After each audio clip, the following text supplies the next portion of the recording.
This is Coach Luke. It's time for all the action of Rockmart High School girls softball, brought to you by Steve Kinney Edward Jones, Making Sense of Investing member, SIPC, Fast Track Car Wash, Dean Presley Flooring, and Michael Tinney with Main Street Realty. Now to the play-by-play action with Jeff Sharp and Robert Torline.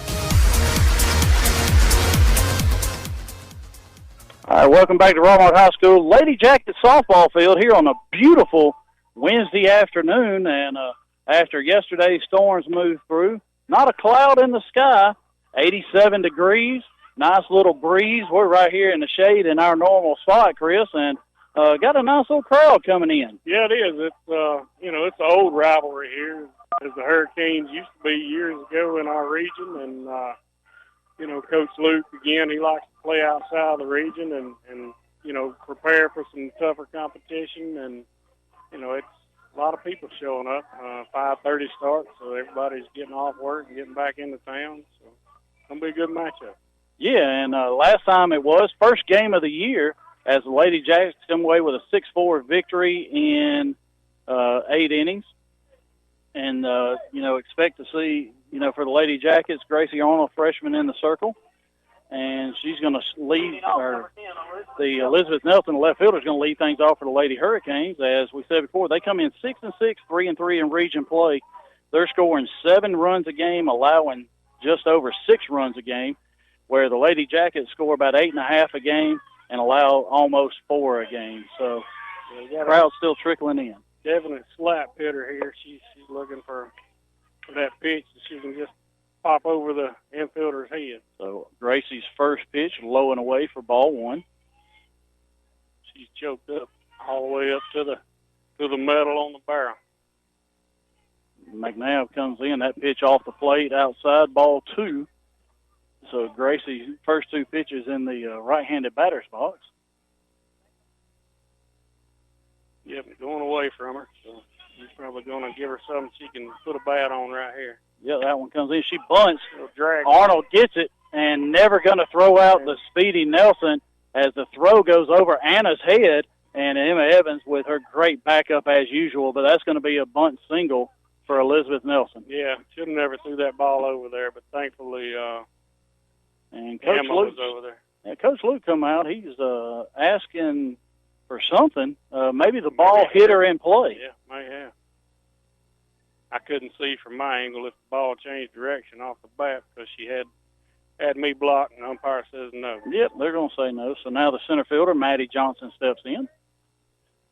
But, yeah, that ball, it was a good drag bunt, and really didn't have a chance. That speedy kid there, she was on her horse. So we'll see if she's trying to get her sign from the coach. They're using those sorry wristbands that I hate so much. Man, you buzz. First pitch is low to Johnson, ball 1.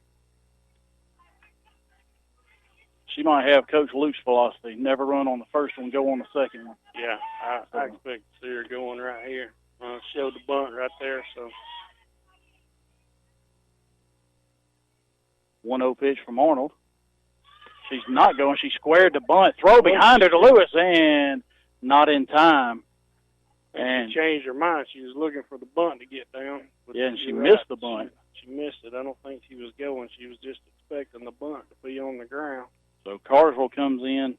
Saturday they played 2 games as they defeated East Spalding 12-3 and lost to Sprayberry 3-0. She bunts again, and it's going to just roll foul. Now 1 ball, 2 strikes to the center fielder Johnson. So the freshman pitcher for the Lady Jackets is ahead of the batter. Megan Johnson, Alexis Teams, and Emma Evans left to right in the outfield. Carly Graham at first. Anna Lewis at second. Kenzie Jones at short. Macy McNabb is the third baseman, and the catcher Caroline Connery. 5 seniors there. Next pitch, called strike 3 right on the outside corner. The perfect pitch selection is just like picking out the perfect clothing selection at the Clay Burke Boutique, 1075 Nathan Dean Highway in the Triangle Square. That strikeout brought to you by the Clay Burke Boutique. Now Lauren McElhaney steps in, Lauren, the leading hitter on the team, hitting .419. She's got 18 hits on the year. That first pitch is up and away, ball 1. Yeah, that runner's still holding it first. I'm kind of surprised. I am too. I'm not coaching, so maybe they know something I don't.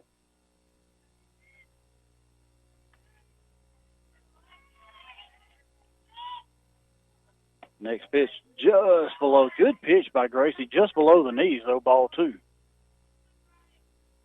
She's definitely not wanting to bunt. She's digging in to take a hack right here. Lauren, pretty good hitter. There's a called strike right on the outside corner. Good pitch by Arnold. One of the 2 McElhaney's, both Yep. with Rockmart ties. That's right. So I've known their mom. Yeah. Yeah, their mom and Tanya grew up together. Yep. There's a line drive, a little looping line just over the head of Anna Lewis for a bloop single by McElhaney. Not a whole lot we can do with that. No, just barely. Right Anna jumped and couldn't quite get there. So now first and second, 1 out, and the pitcher, Chota, comes up. Now batting number 34, McKinley Chota.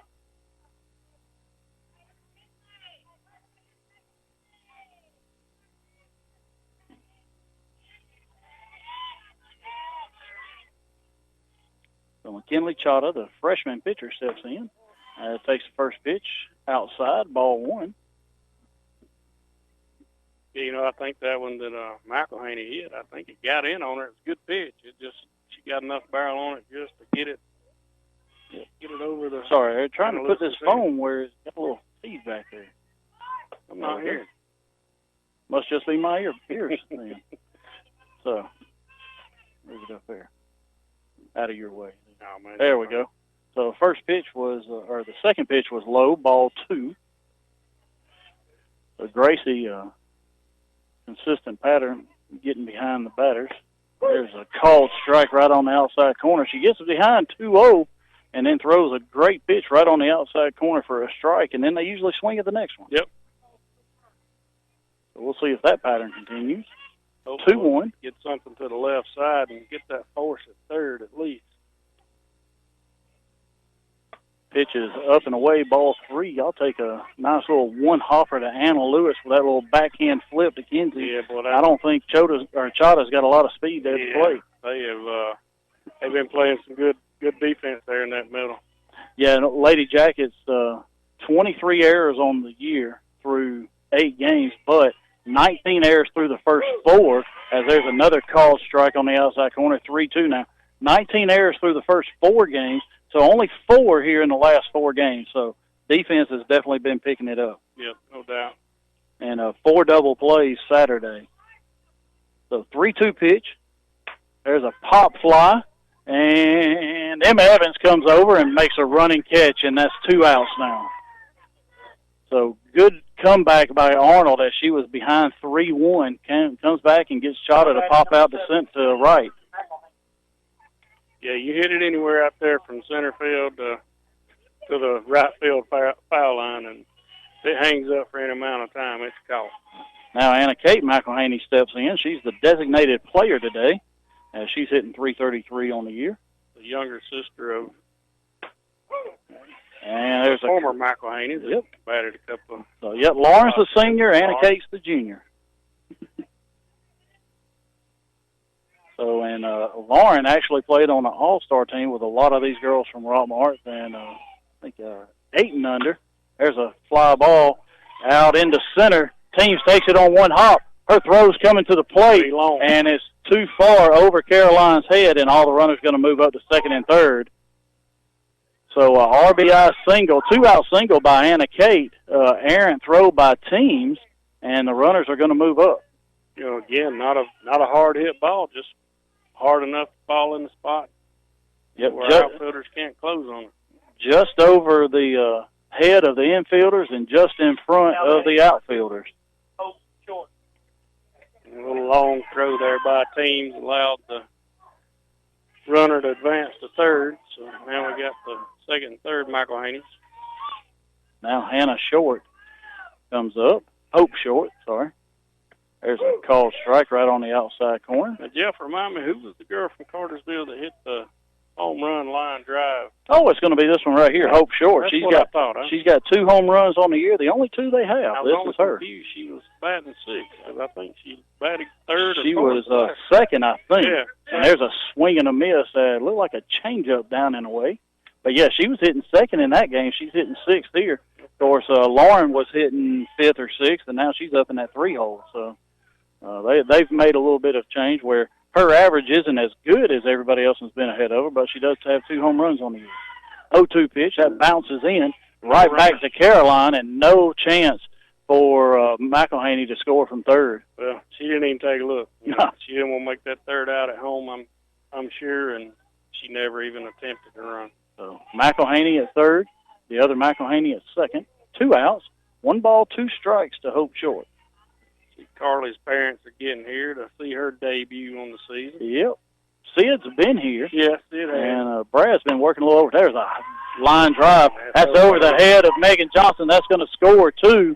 She comes up with it, throws it in, and Short with a line drive, 2 out, 2 RBI double. Hard hit ball there. That got over Megan's head before she could react on it. It was hard hit. Yeah, not a good 1-2 pitch that time. It's definitely got too much of the plate. And got a little action in the Lady Jackets bullpen already.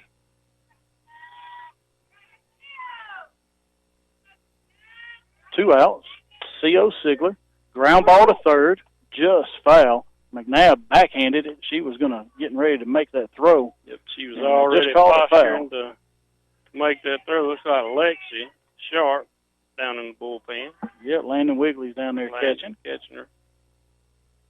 So that's kind of what we saw Saturday. Did she warm up any before the game? Yes, she did. Well, she did just long toss, and but Carly warmed up a little bit before the game. Got her arm stretched out a little bit. Yep, she did some long toss in the outfield there. So first pitch was strike. Next pitch was a ball to Sigler. And there's one outside, fouled off over the netting above the Lady Canes dugout. So, Chris, good to have you here. That's coming in on 2 wheels, I saw. As the strike is over now for AT&T. Yeah, thankfully. Hopefully those guys will get what they need. And pop up on the infield. Anna Lewis makes the call and puts it away for the third out, but not before the Lady Canes strike for 3 in the top of the first. Teams, Evans and Jones coming up for the Lady Jackets in the bottom. We'll be right back in 60 seconds. A-Plus Store Solutions is your local Weaver's Portable Building and R&B Metal Structures dealer in Rockmart. We also sell dock kennels and a variety of trailers, including dump trailers. Get your portable building faster at A-Plus Store Solutions. We are located just a half mile south of Rockmart High School on Highway 113. Stop by and see Jim or give us a call at 678-883-2006. Hey friends, Jeff Bailey here with Dave's Pre-Owned Supercenter in Rockmart. Make sure the next time you're in the market for a car, truck, or SUV, you take the short drive over to Little Old Rockmart and find out what the buzz is all about. You'll be glad you did, and so will your wallet. So come on by and meet our friendly staff, and we'll have you busting bugs in no time. So what are you waiting for? Just give us a call at 770-684-7400 or check us out at daysrockmart.com. And remember, like we always say, today is the day. This is Coach Luke. Now back to Rockmart High School girls softball. All right, we're back, and Chris, today is the day as Days Supercenter here in Rockmart, one of our great sponsors of Rockmart High School Lady Jacket softball, along with Harrelson Termite, Silver Comet Furniture, Mitchell Chiropractic, just to name a few. And, we got a lot of sponsors here. We got a lot of the community that really comes out, helps WZOT in sponsoring all the sports they bring to you. And really, as you see the signs around the softball field, baseball field, in the gym, and around the football field. And this Friday night, we get to unveil that new scoreboard, and there's going to be a lot of ads and on that. I got a little preview of it a little bit yesterday, so excited to see that. Yeah, that'll be neat to get to see that. And all of the sponsors will get to see their name in lights, so that's a good time. All right, Alexis team's going to lead things off here as get over to turn the page here and get to my stat sheet. Alexis comes in leading the team, 667 average, 13 stolen bases on the year. And I think she tried to change up there, slipped out of her hands, and went about 20 feet. Yeah, that didn't quite make it. So it's the distance from the pitching rubber to the plate, 43. That went about halfway. Yeah, you see the divot about halfway in between here and the plate. So real important for teams to get on to a good start. There's a called strike right on the outside corner. You know, I know last time we saw the other freshman, Arnold, for them. Yeah, she started and then Chata came in. And then Chata came in to try to, after they caught up, to try to win the game. So next pitch bounces in, ball 2. And they do have a region game tomorrow as well. Oh, really? So, they got? Did I write that down? I did not write theirs down. I wrote ours down. I did not write theirs down. We'll research that. But I do know they do have a region game tomorrow. 2-1 pitch to teams. That's low and away, ball 3. Everything she's throwing is she's getting a lot of spin on the ball. It's like she's throwing a lot of drop ball. She's really coming over the top of it, getting on that front foot, and pushing over the top of that ball hard. We'll see what she does right here, though, behind the camera. 3-1 pitch. Alexis leads the team in hits with 18, runs with 17, stolen bases with 13. As that 3-1 pitch, she grounds right back to the pitcher. And the one place Alexis does not want to hit it is right back to the pitcher. One place that she can't hit it and not beat it out is going to be a one-hopper back to the pitcher. That's it. So she does. Fielded cleanly. That's right. Bobbles it just a little bit. Yep. You can forget. Now Emma Evans steps in, 571 on the year, second leading hitter. She's got 14 RBIs and 14 runs along with those 8 stolen bases. So yeah, she's been big, been a lot of help. First pitch low and away, ball 1. Not only getting on base and scoring, but also having opportunity to produce in the plate and get some RBI. So causing me to do a little research here. 1-0 pitch. Don't get that in between innings. There's a called strike right on the outside corner. That's all right. 3 things at one time, no problem. Hey, at least we're not having to do the upstairs. Exactly. Drew Williams is back with us, and he's probably the second most experienced behind Mr. Lovely. That's right. So that pitch changeup bounces in again, and she's really having trouble with that. It's 2-1 now to Emma. Drew had a little time at it when Bailey was coming up, his older daughter. So he's kind of back in the saddle up there. That pitch bounces in. Hey, you didn't jump today. That one bounced right in front of Chris. Yeah, that one bounced. So didn't come right off the bat. Yeah, it's those fouls right off the bat that get me every time. Yep. Actually, I lied. They do not have. This is the only game they played Sprayberry yesterday, or correction, Saturday. They had 2 games Saturday. This is the only game they have this week, and they don't have Cedartown until next Tuesday. There's a line drive right under the glove of the pitcher, and a hard hit ball by Emma Evans, and the first base runner of the day for the Lady Jackets. Yeah, you heard me flinch right there on that one because it just barely missed hitting the pitcher in the kneecap. It was a hard hit ball. She couldn't react quick enough to get a glove on, but thankfully she got her knee out of the way. Now Kenzie Jones steps in. Kenzie's hitting .333 on the year with 10 RBIs and 7 runs scored. Be a good matchup right here to see if Evans goes, because we know McElhaney's got a nice little arm behind the plate as well, as I think she's committed to West Georgia. Yeah, I believe so. There's first pitch to Jones was way outside in the left-handed batter's box. The ball 1 to her. Evans did not go. Not going this time as it bounces up. 2-0 now to Jones. So I would say looking for a fastball here. He may not put her in motion unless he's got a hit and run going, thinking there's a fastball strike coming. Evans not going. That pitch misses low. 3-0 to Jones. So surely she's going to have a take sign here with Caroline Conring, our cleanup batter, waiting on deck. Yeah, I would think so. Pitcher hadn't been ahead yet, and definitely throwing more balls than strikes. So I'd play the odds right here and see if we can't draw a walk with a big stick on deck. And and taken all the way, as that was one belch high right down the middle. So 3-1 now to Jones. And I dare her to throw that pitch again. Yeah, I wouldn't advise it. 3-1 pitch. There's a high fly ball to center. It's back wall. at the wall, and it's over the wall. A 2-run home run by Kinsey Jones. Now, that's a long drive. Don't you take a long drive without going to McNabb's Tire and Wheel and make sure your vehicle is in proper alignment, just like that swing of Kinsey Jones. That home run brought to you by McNabb's Tire and Wheel. And now that brings up our cleanup batter, Caroline Conring. Batting cleanup is Caroline Conring. Go to Precious Paws and have your four-legged friends cleaned up by Kelly Taylor and her staff. Precious Paws, 221 South Marble Street, 770-684-2248. Well, that was nice. I Now thought batting for the Lady Jackets. right over the wall. Yep, right over home of the Lady Jackets. Yep, right over the newly reconstructed wall up there. High home run. I was having to worry about where I was parked there for a minute. Well, that's what Coach Luke always tells the girls to warn their parents not to park too close. So. But the coach is going to come out and have a little quick meeting, as it's very quickly 3-2 now. We're in the bottom of the first inning, 1 out. Pretty sure we told her not to throw that pitch again. I think I did. I think so. And she did, and she paid for it. Yep, she threw the exact same pitch. So maybe she'll throw that pitch to Caroline right here.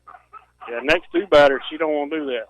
I No. can assure you. And even though Carly's kind of been on the shelf a little bit as far as the games, she has been hitting in practice. And, Coach Luke said, probably, one of the top 3 or 4 in batting practice has really been hitting the ball well. Yeah.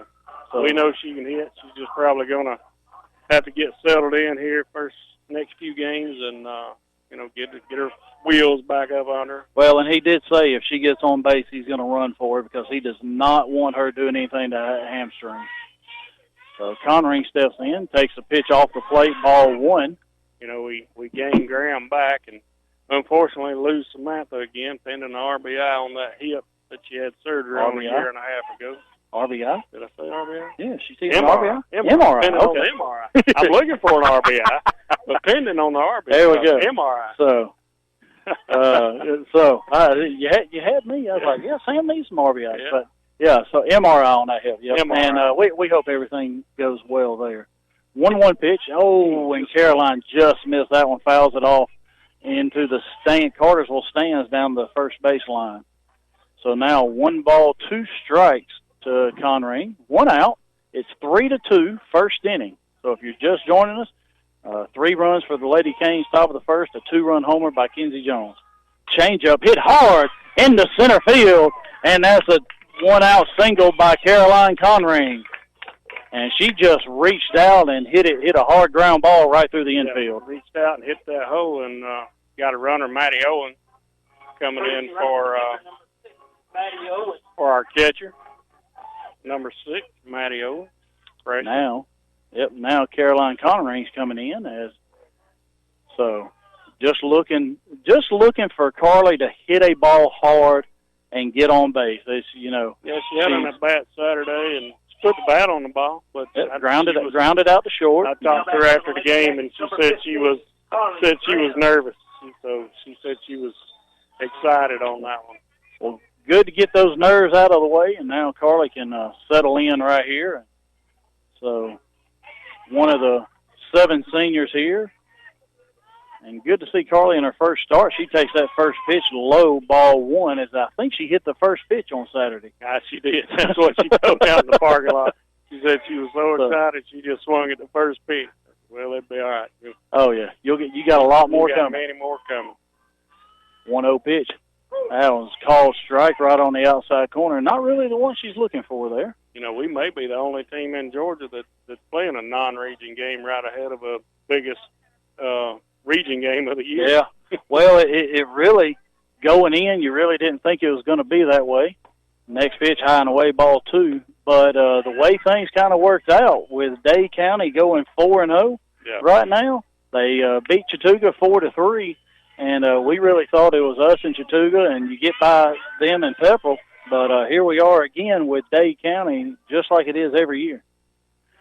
That pitch just low, ball 3 to Graham. And, we've played, in the past 3 years, we've played Dade County 10 times. Yeah. 3 years ago, we played them 5 times. We played them twice in the regular season, twice in the region tournament, and once in the state tournament. Next pitch bounces in, and that is ball 4 to Graham. And so now that's our walk. Don't be stuck walking around because your tires are worn. Go see Mike and let him put you on some new treads. McNabb Tire and Wheel, 522 Goodyear Avenue, 770-684-5067. And number 27, Macy McNabb. looks like we're going to get some wheels here for Graham. For Carly, yep. Yeah, he's going to have to make a sub here. It's going to be Kylie Bowman coming out. And he That's a straight sub. Right. Well, the biggest thing is he just doesn't want her, trying to stretch anything out and then doing any damage. Well, whenever she goes play the field, put her in. Right. If she gets on, you hope she gets a home run. Right. Because she's pretty much done. He'll have to pull her out. But he's getting her in the game and getting her going, but not pushing it either. So Macy McNabb steps in, first and second, 1 out, as the courtesy runner, Maddie Owens at second, pinch runner, Kylie Bowman at first, and that first pitch is high and away, ball 1. Yeah, McNabb did a good job of laying off that one. 1-0 pitch. There's low, ball 2, and really making Chata throw a lot of pitches as she's already at 26. Gracie threw 27 in the first. Yeah, I was about to say, let's work her, make her throw strikes. So Lexi must be loose down there. She's coming in.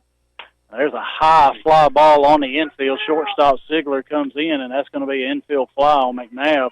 A 2-0 pitch, and, that's really a pitch you want to drive, and she just missed it, just got up under it and popped it up to the shortstop. Yeah, really looking to move the runners out there. It's about the worst-case scenario you can have because it's basically a free play for the defense, automatic out with the infield fly. So now one of the hottest hitters in the Lady Jackets lineup, Emily Register, steps in. She's hitting .438 on the year as she's the designated player hitting for Megan Johnson, and a changeup. Chata got control of that one, and it floated across the knees for a called strike. Yeah, that infield fly, even though the runners can move at their own peril, it very rarely happens. There's a rise ball, misses high, ball 1. So 1 ball, 1 strike, 2 outs, runners first and second for the Lady Jackets. Bottom of the first inning, and they trail 3-2. Bowman on first, Owens on second. 1-1 pitch on the way. As a called strike right at the knees. 1 ball, 2 strikes now to Emily. I want to look for that changeup again right here. She's been leaning heavy on it.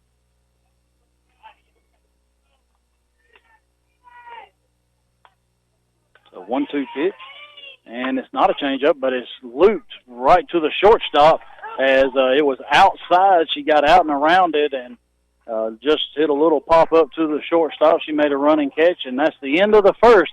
Lady Jackets lead 3-2. We'll be right back after this. WZOT Rockmart, W270CE Rome.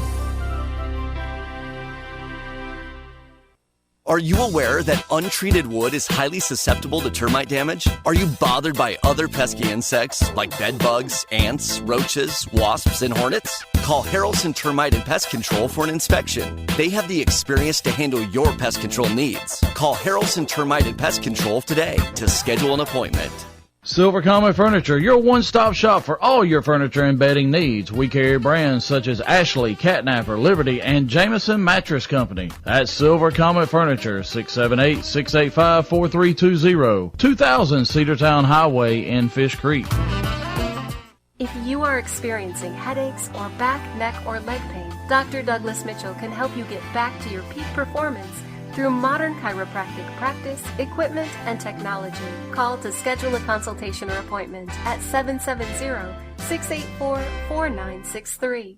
This is Coach Luke. Now back to Rockmart High School girls softball.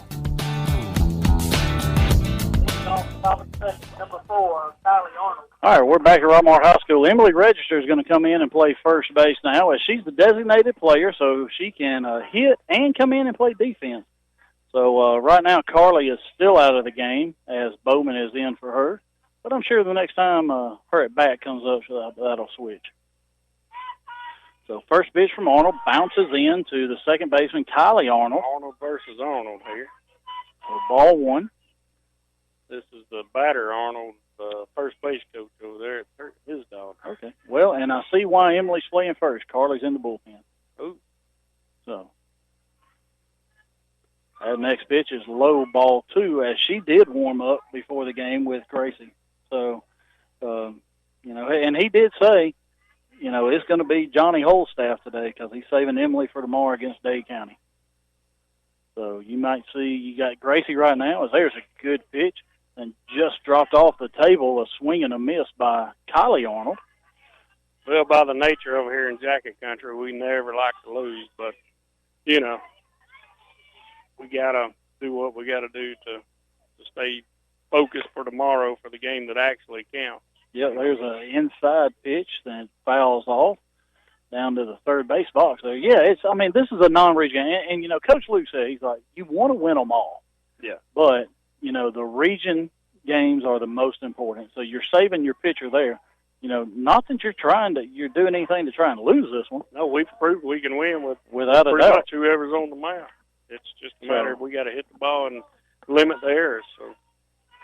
So, you got Gracie here, you got Carly warming up, and you got Lexi you can go to. Already warm.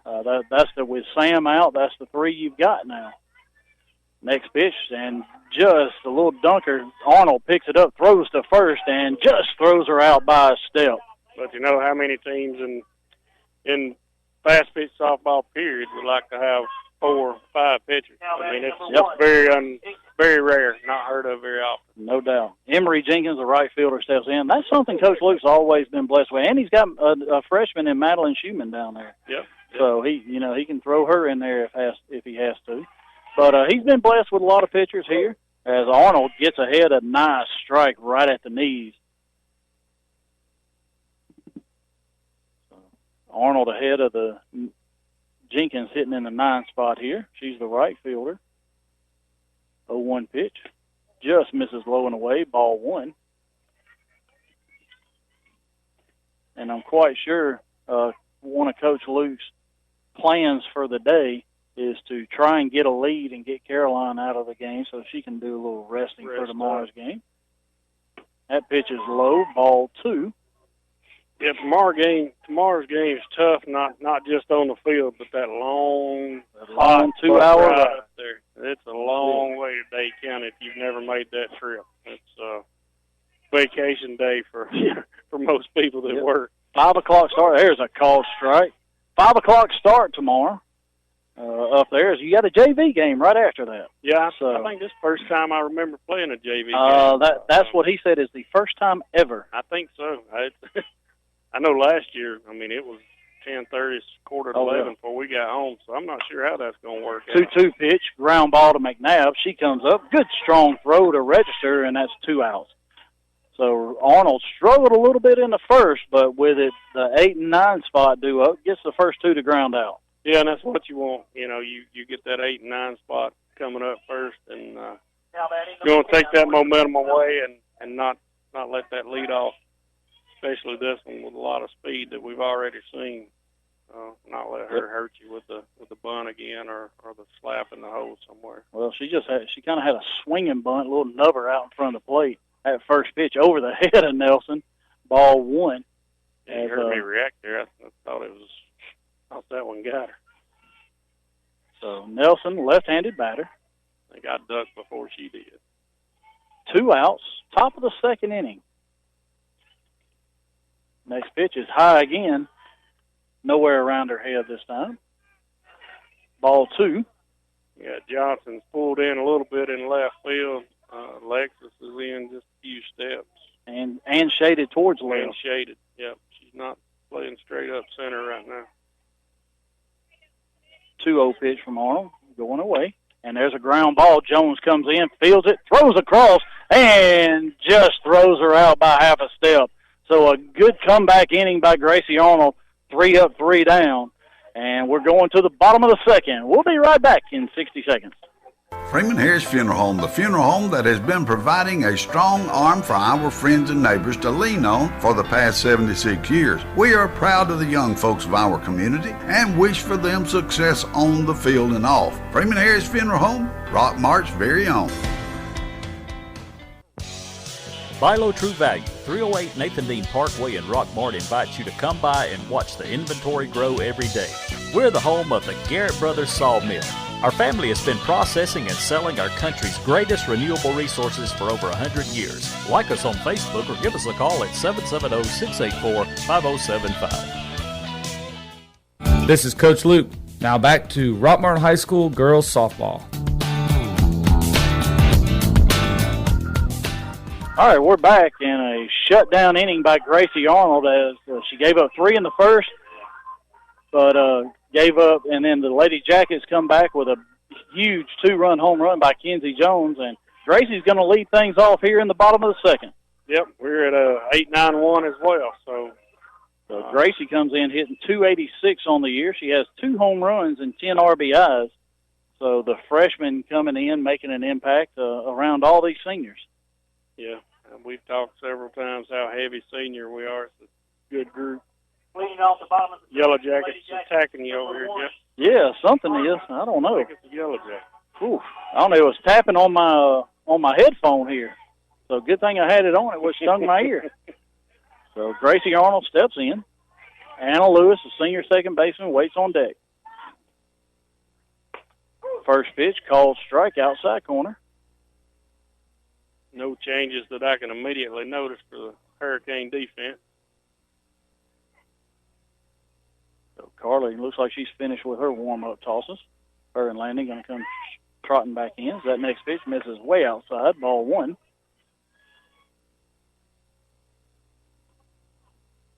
Yeah, we've got a nice place over there for our pitchers bullpen. You don't find that in many of the softball parks, especially in the high school. Softball, a true bullpen for our pitchers to warm up in between innings. 1-1 pitch. Arnold reaches and fouls it into the netting above the Lady Canes dugout as 1-2 now, as that pitch was low and away, and she really reached out for that one. So now 1-2, as that was the changeup, so may look for something inside here. Oh, going away, and it bounces in. 2 balls, 2 strikes. It was a good eye there by Gracie, noticing that ball in the dirt, trying to get her to chase, and she did not. Lady Jackets trail 3-2. Bottom of the second, there's a rise ball hit out to left field. Nelson going out and makes a nice running catch, and then she gets to the line and hits her knees. But Arnold pulled that one down the line, and Nelson had to go a long way to catch that fly ball. Yeah, good thing she had on those sunglasses, too, because the angle that was, she was running with her head sideways at full speed, but looking right back into that sun. Now your senior second baseman, Anna Lewis, steps in, hitting .333 on the year. Jeff and I like these evening games because we're in the shade. We burned up a little bit Saturday.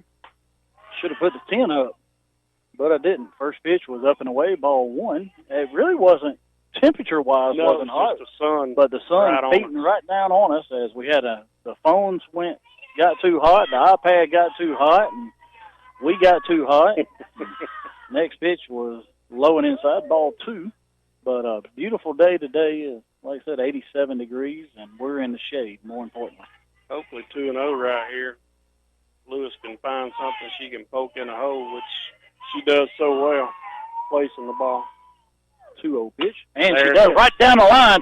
That gets Nelson's going to actually cut it off. Lewis with a long turn, and she's on with a one-out single to bring Alexis Teams up. Back to the top of the order for the Lady Jackets. Yeah, left fielder did a good job of getting that ball because that had a corner written all over it. Yeah, if it gets by her, Anna may be standing at third. Be on third. Now Teams comes up as she grounded back to the pitcher last time, looking to hit something. If she hits something hard, she can hit it right past the second baseman, playing about the same depth as the pitcher here. That first pitch misses up and away, ball 1. Third baseman's back, shortstop's back, first baseman way back. Right fielder is almost playing second. If she pulls something over her head, she's going to run for 3 days. 3 days, yeah. I might could outrun that one. And the ground ball gets past the shortstop into center field. It gets past the center fielder, too. Rolling to the fence. Lewis is going to score from first. Teams is in with a stand-up triple, and we've got a tie game. And that kid's fast. Wow, and that was just a little simple ground ball to the shortstop. Just under her glove. That got past everybody, and a triple by Alexis Teams, and we're tied 3-3, bottom of the second inning, 1 out. And now Emma Evans steps in, who hit a rocket right past Chata, the pitcher, her last time. Yeah, I think the outfield kind of slept on that last one, thinking the shortstop, they're pretty confident in her. She's another good ball player, but she just couldn't quite get. That's off the end of the bat. It's going to be hard to throw her out, and he calls her out. Sigler just got her. The foot was coming down, but it's an RBI ground out for Emma Evans. And she hit that one right off the end of the bat. And C.O. Sigler, the shortstop for the Lady Canes, if that name's familiar to you baseball people, her brother's Anthony Sigler, that signed in the first round with the Yankees 2 years ago. Yep. First pitch to Jones, a called strike right on the inside corner as she had a 2-run home run, her first at bat in the first inning. And Lady Jackets now lead 4-3 as they put 2 up in the first, 2 up in the second. That next pitch bounces in, 1-1 now to Jones. Yeah, she just needs to be patient again right here like she did her first at bat. And wait on Chota to make the mistake here.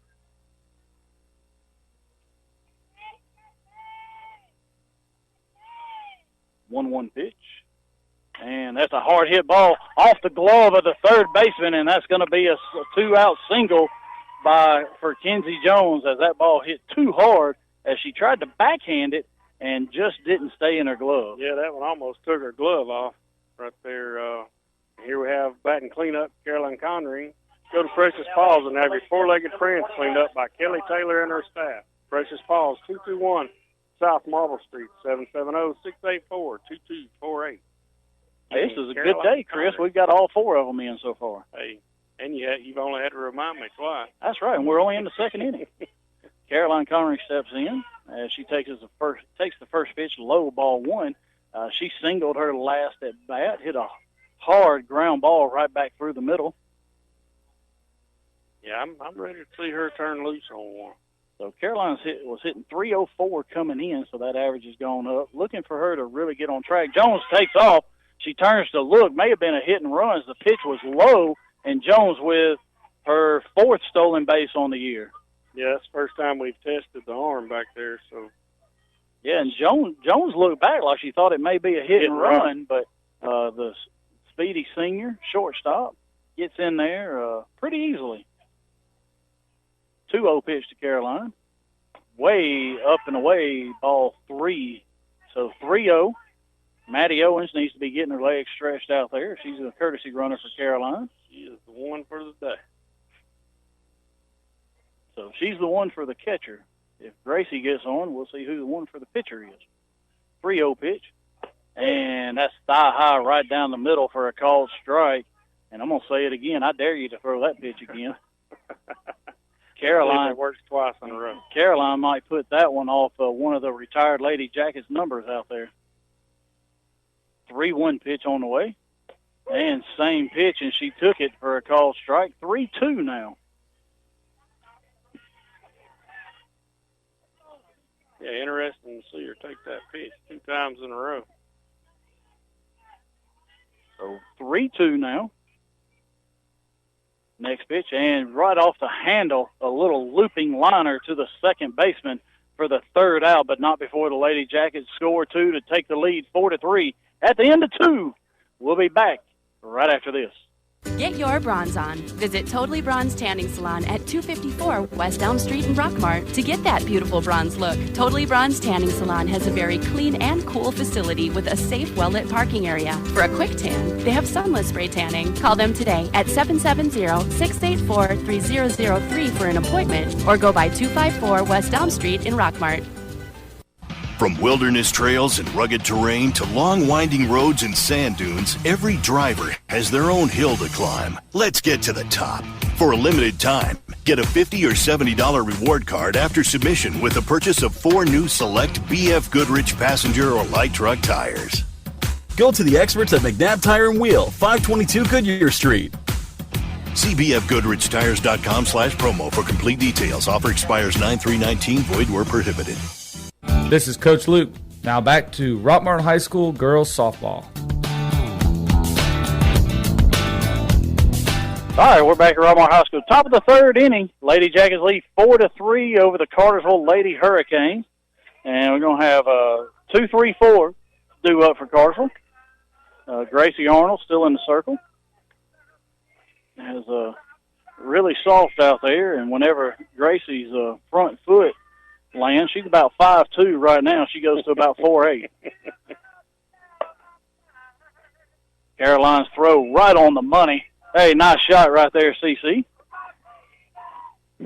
She nods her head and smile. That's right. Can't see that nod and smile on the radio. Nope.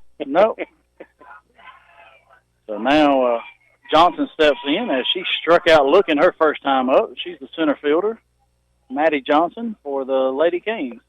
Umpires ought to be pretty happy with our afternoon setup there in the shade, too. Well, the home plate umpire. The home plate. He's the only one that matters. He's the one with all the equipment on. That first pitch, low, ball 1.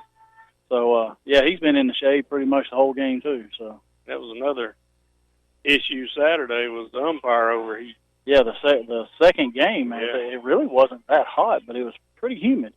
First pitch, Hoffer to Arnold, picks it up, throws to register, and that's the first out.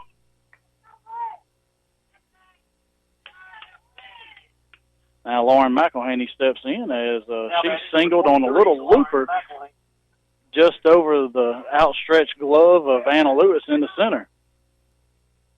Yeah, let's see if we change our defense any, but no, he really pretty much plays it straight up. Straight up. So first pitch is ball just low. Ball 1 to McElhaney.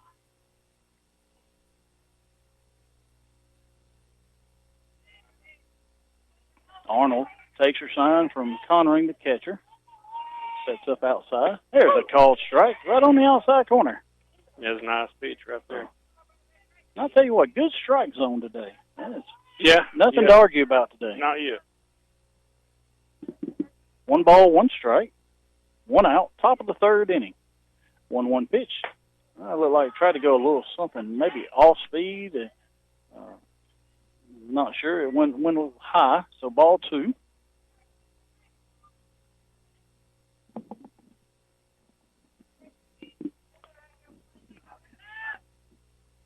Two 2-1 pitch is high, 3-1. So just to update everybody, yesterday's game at Coosa was rained out. So they were supposed to have a JV and a varsity. So the varsity game will be part of a doubleheader here September 26th. Okay.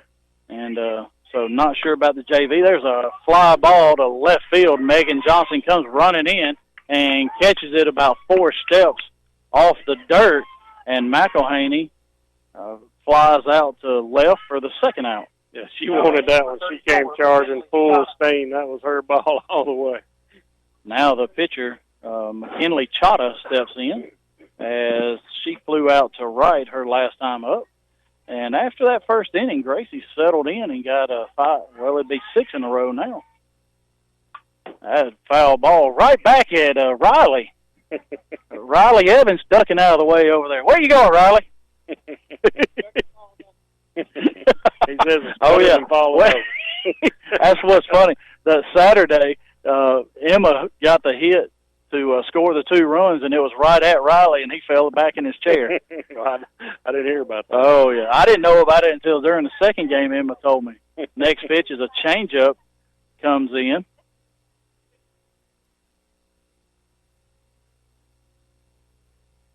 And miss low, 1-1.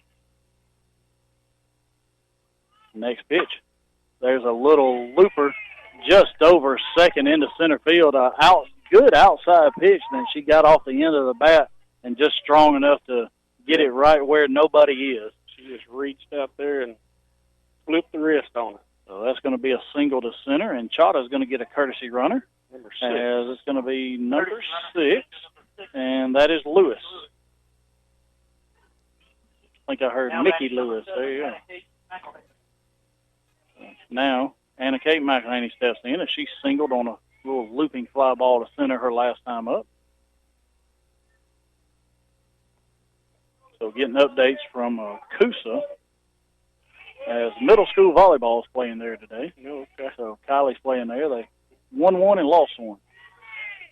Same thing they did the other day, right? Yep. Same thing they did Monday. Monday, I think it was. At Cedartown. So first pitch, low and away, ball 1 to Anna Kate McElhaney. So do we know if Dade and Pepperell played yesterday, or they ran out? Nobody played Tuesday. Nobody played Tuesday, and nobody's playing today except for us. So that next pitch is a called strike right on the outside corner. 1-1 now to McElhaney. 2 outs, runner at first for the Lady Canes. So, yep, little middle school volleyball. They're started Monday. Makes my life a little more hectic.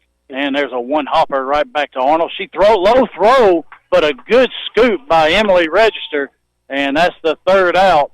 So no runs on the board for Cartersville. Going to the bottom of the 3. Lady Jackets lead 4-3.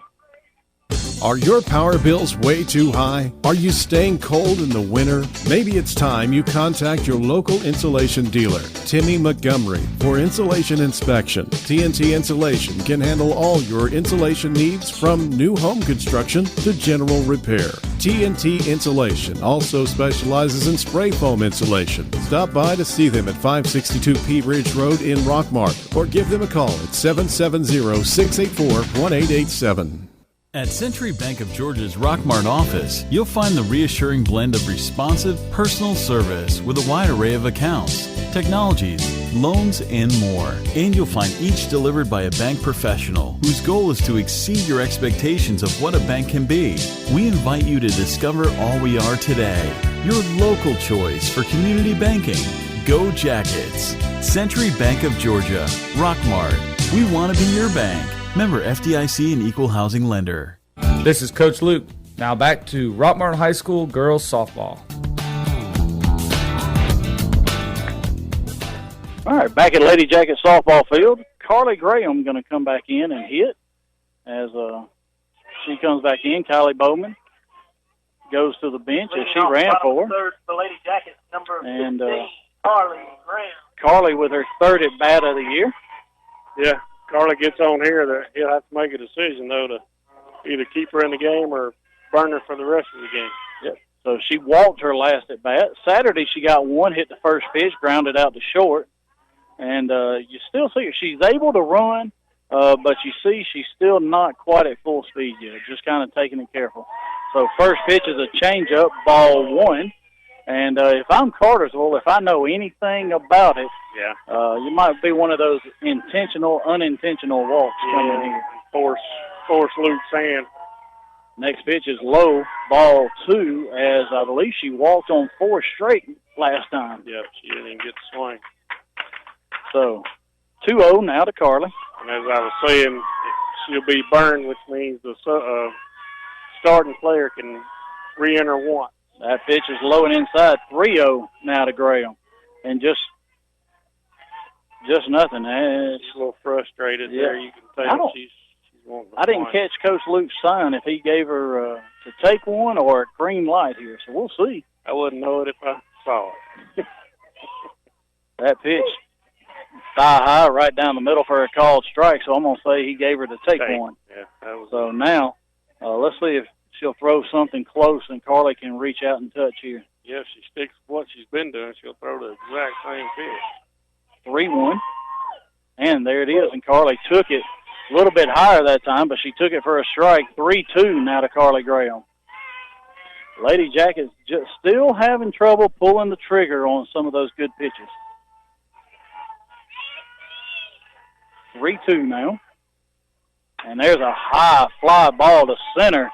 And Johnson, the center fielder, takes 2 steps back and puts it away, and that's going to keep Carly in the game for at least another at-bat. We wish she was on base, but it's a good hard-hit ball. Yep, center field. Now batting for the Lady Jackets, number 22. Now Macy McNabb, as she popped up to the shortstop last time. We need Carly swinging and not walking, so really to me that's a good out because it gets her swinging the bat.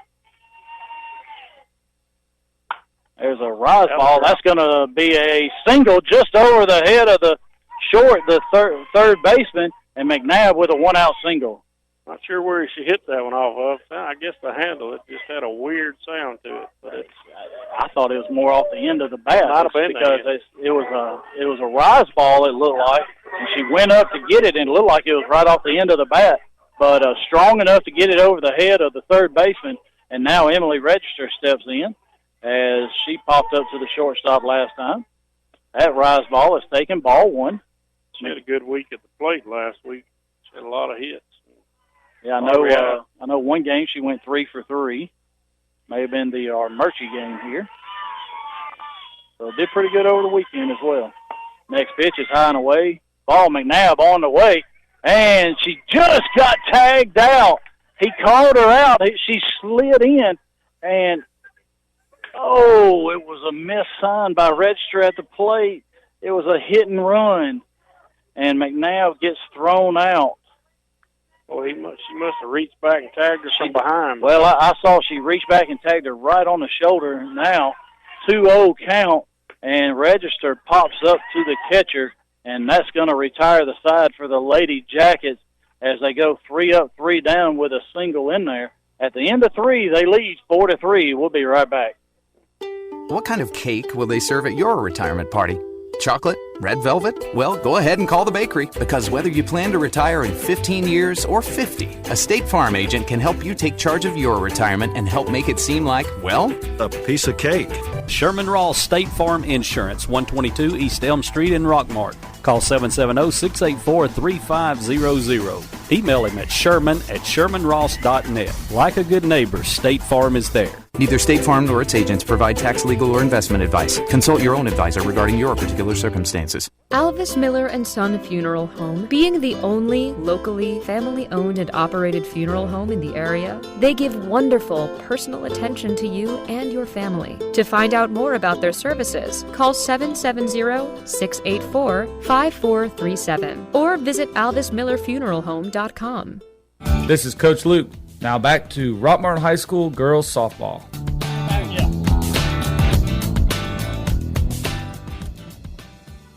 All right, we're back at Rockmart High School. Top of the 4th inning. Lady Jackets lead 4-3 as Carly Graham goes back to first now as she's back in the lineup.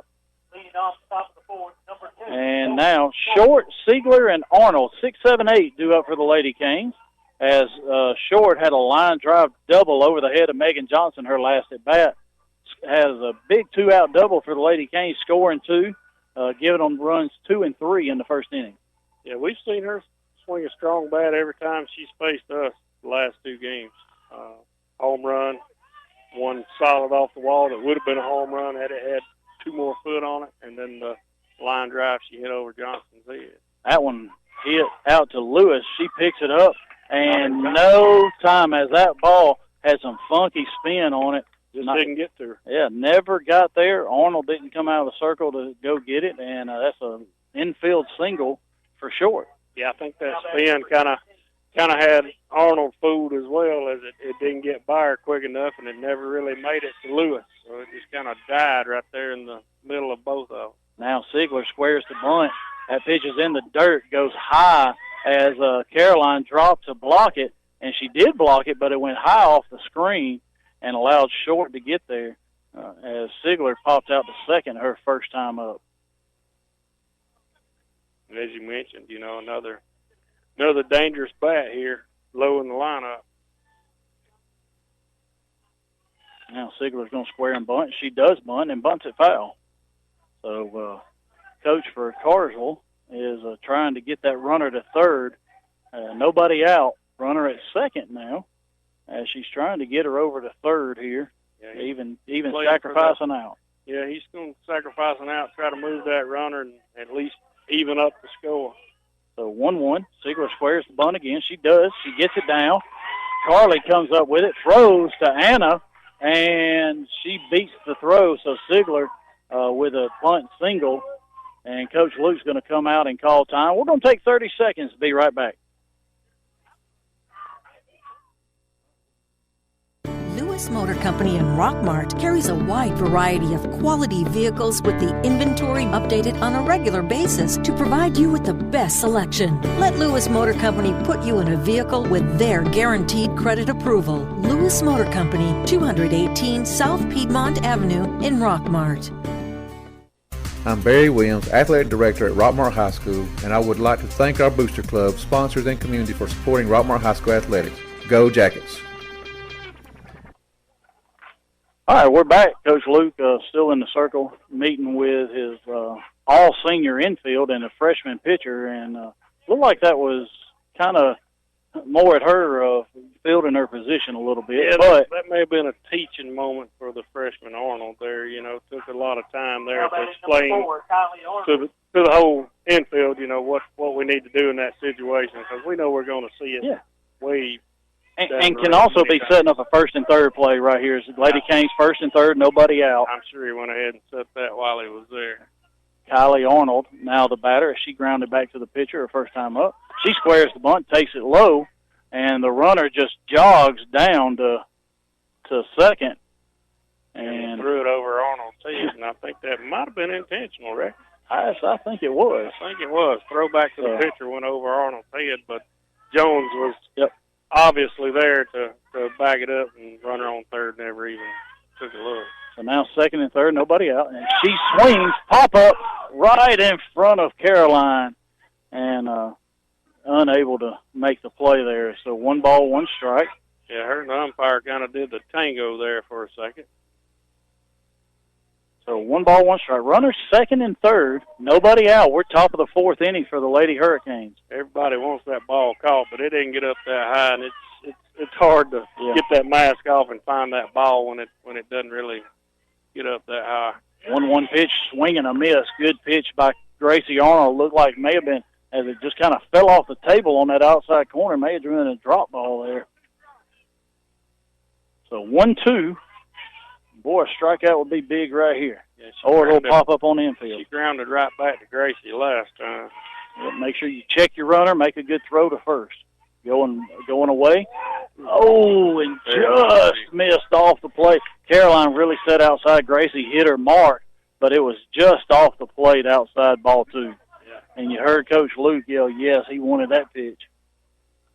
2-2 pitch now. Very well could have went the other way. Caroline going away again. And she swings and misses at one in the dirt. Caroline blocks it, throws to first. So they're going to get the batter on the drop third strike, and no runners able to advance. So a good, strong throw from Caroline, and that's the first out. You know, we've seen Cartersville. They're not very aggressive on the bases. You know, that can sometimes kill you. You know, sometimes you've got to play aggressive, but so far they hadn't been aggressive on the bases at all. They hadn't had big leads. They hadn't attempted to steal. So I'm not sure about that one.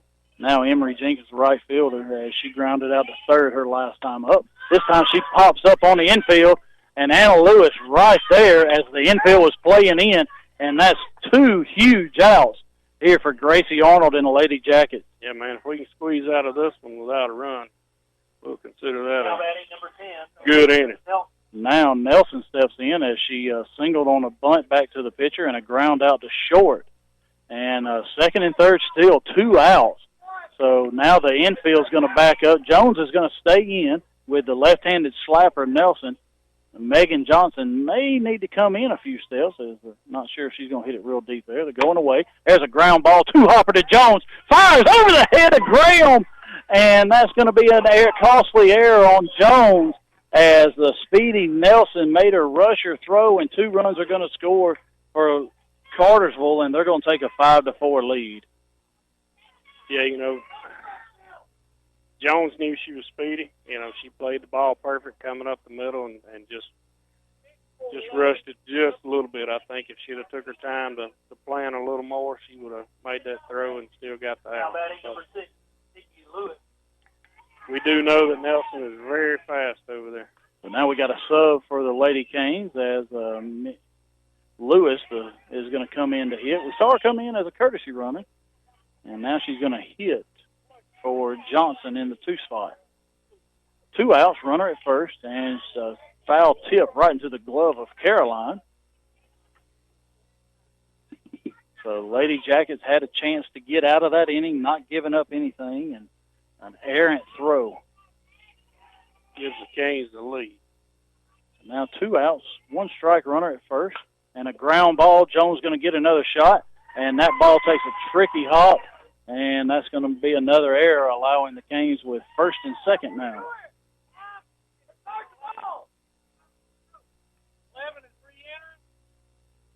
Now we're going to get number 11, Johnson, back in the game. There's a little bit more speed on the bases. And now Lauren McElhaney's going to step in as she has flown out to left and a little single over the outstretched arm of Anna Lewis. Yeah, Jones just needs to take a breath right here, bury that one where it is, and get back in the game right here. She's a very important part of this Jacket defense. That she's the captain of the infield here. Next pitch is low, ball 1 to McElhaney, the first pitch to her. So Jones out there kicking herself a little bit. So the senior shortstop. 1-0 pitch. There's another little looper. Teams comes flying in, diving catch. And Evans gets it, throws it into second. And McElhaney with a single, and then as the ball kicked away, is going to score another run, and now it's 6-4. But teams with a valiant effort out there in center field. Yeah, I think that actually went in and out of the glove. I think it got glove and popped out when she hit the ground. But you know, we saw what she could do Saturday with tracking those balls down and diving them, catching. 9 times out of 10, she's going to hang on. But I think the angle that it was hit and the way the ball was dropping, it was just right out of her reach. Yep, now the pitcher, McKinley Chata, is going to come in as the defense. They get a huddle out there around the mound. Kinsey apologizes to Gracie, "Hey, my bad," and everybody's like, "Hey, no worries. Let's get it up and get this third out right here." Yeah, an umpire takes a stroll out there to hustle them up and get them back into position. So Chata's flown out to right and a line drive to center. Johnson at third, McElhaney at second. That pitch is low, ball 1. As Gracie, that was pitch number 70 now for her, and the top of the 4th inning, 3 2/3. That's quite a few pitches. So 27 in the first and 16 so far here in this inning. Not a lot in the second and third. Next pitch, there's a line drive past the glove of Arnold into center. Teams comes up and shoots it right to Arnold in the circle and only scores 1. So a line drive, 2-out single by Chata. You know, and again, I see Cartersville. I mean, they're just not aggressively, at least rounding the bag. You know, I know it's, you know, keep harping on it, but it just surprises me that they don't draw more throws. So now Ava Perkins is the courtesy runner for Chata, as she can't courtesy run number 6 anymore. She came into the lineup, so she can no longer be a courtesy runner. So it's now 7-4 as the Lady Canes have scored 4 here in the top of the 4th. Had a chance to get out of it, and 2 errors kept the inning alive. And now Anna Kate McElhaney steps in as she has grounded out to the pitcher and singled to center. Left-handed batter takes a pitch just off the plate, ball 1.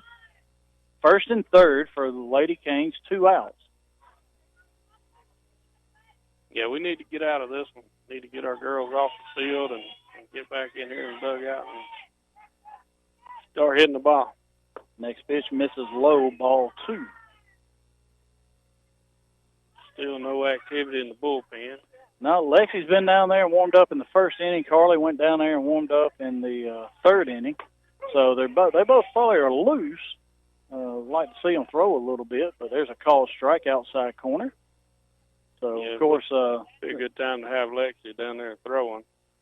Of course, Carly's in the game, so her arm's loose. See Reed Couch come walking in with some watermelon. There's a check swing, and he is in position to make that. Oh, he's going to say no on the check swing, so it's going to be 3-1 now. As the left-handed batter, with the umpire in the proper spot on the left side of the field, can see that left-handed swing, but he said no, she didn't go. 3-1 now. That is the Jeff Sharp hotline. Yep. That pitch, just above the letters for ball 4. That's going to load the bases and bring us back to where we started here in this inning. Yep, Hope Short starts it up as she hit a little nubber right off the end of the bat, had some funky spin out to Anna Lewis, and she's 2 for 2 on the day. It really messes up my book. Yeah, gotta go to that. Start scratching out innings. That's right. If it's us batting, you're not going to complain about it. No, definitely not. Hopefully we can scratch out 2 or 3 of them next time up. There's a line drive.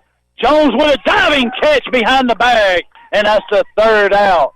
And so Arnold gets out of it now, but not before the Canes score 4 and take a 7-4 lead. Bottom of the 4th coming up right after this.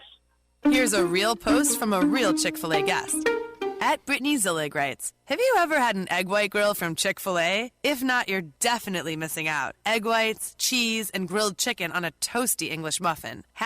#drooling. You pretty much nailed that description. I'll just add, it's the little things like grilled flavor in the morning that jumpstart your day. Share your stories at Chick-fil-A with #TheLittleThings. Family Savings Credit Union, we understand how important your time is. So we make managing your money fast, easy, and convenient. We know what matters to you because we're a family. We understand how important your time is. Go to FamilySavingsCU.com, call, or stop by any Family Savings Credit Union location to get started today. This is Ryan Robinson, branch manager of your local Family Savings Credit Union. Come by and visit us sometime, 101 Felton Drive, Rockmart, Georgia, 770-684-8601.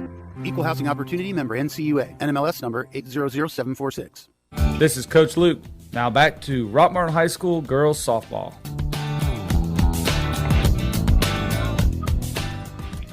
All right, we're back at Rockmart High School. Bottom of the 4th inning. Lady Jackets looking to retake the lead as Cartersville score 4 in the top of the 4th. All unearned runs, I might add. And Gracie Arnold, Anna Lewis, the Lexus teams due up here in the bottom of the 4th. Yeah, that's 3 you want up right here. We can get them on and get back to our top and get these runs back for sure. Got speed, starting with Arnold. She's got decent speed, and then of course Lewis teams and Evans and Jones. Leading off the bottom of the 4th for the Lady Jackets, number 1, Gracie Arnold. Now Gracie steps up as she flew out right down the line to left field last time, and that sun's rough as the left fielder's shading her eyes. She's got her sunglasses on. Center fielder with the glove up and the visor. First pitch, called strike right down the middle. And now see if she can help herself out right here and become a base runner. So Gracie's thrown 77 pitches through 4 innings. Chada's at pitch 62 right there. Change up, bounces in, ball 1. So we saw Reed Couch made a appearance here, but said he had somewhere to go, so no couch talk today. That watermelon looked pretty good. Yeah. That pitch up and away, ball 2-1 now to Arnold. We can get Walmart to donate us some watermelon. That'd be nice. I know these girls would enjoy it. Yep. 2-1 pitch. There's a line drive right at the center field, over her head. Arnold's rounding first, on her way to second, and she's in with a sliding leadoff double as nothing the center fielder could do. Hit right at her and over her head and one off the wall. He's not going to run for her. Leave her on base. Yeah, she might be faster than anybody's got in the dugout. Yeah, and she's definitely a good base runner. Now, Anna Lewis had a line drive single to left field last time. That pitch is high, ball 1.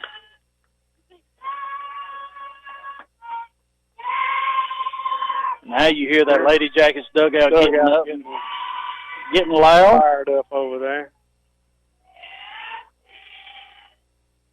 1-0 pitch. Lewis shortened the bunt and took a called strike right on the outside corner. Yep. If she pushed that thing down the third baseline, third baseman's playing back.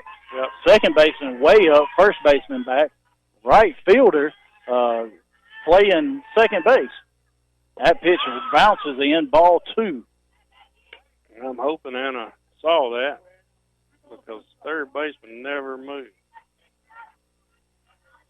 That was actually the pitch to do it with. Yep, right on the outside corner. 2-1 pitch. That pitch bounces in. 3-1. We'll take a walk right here for the top of the order. Oh, we'll take a walk. That's good as a hit right here. So Lady Jackets trail by 3, bottom of the 4th inning. Runner at second, nobody out. Gracie Arnold, a leadoff double. Lewis, 3-1 pitch, misses low, ball 4.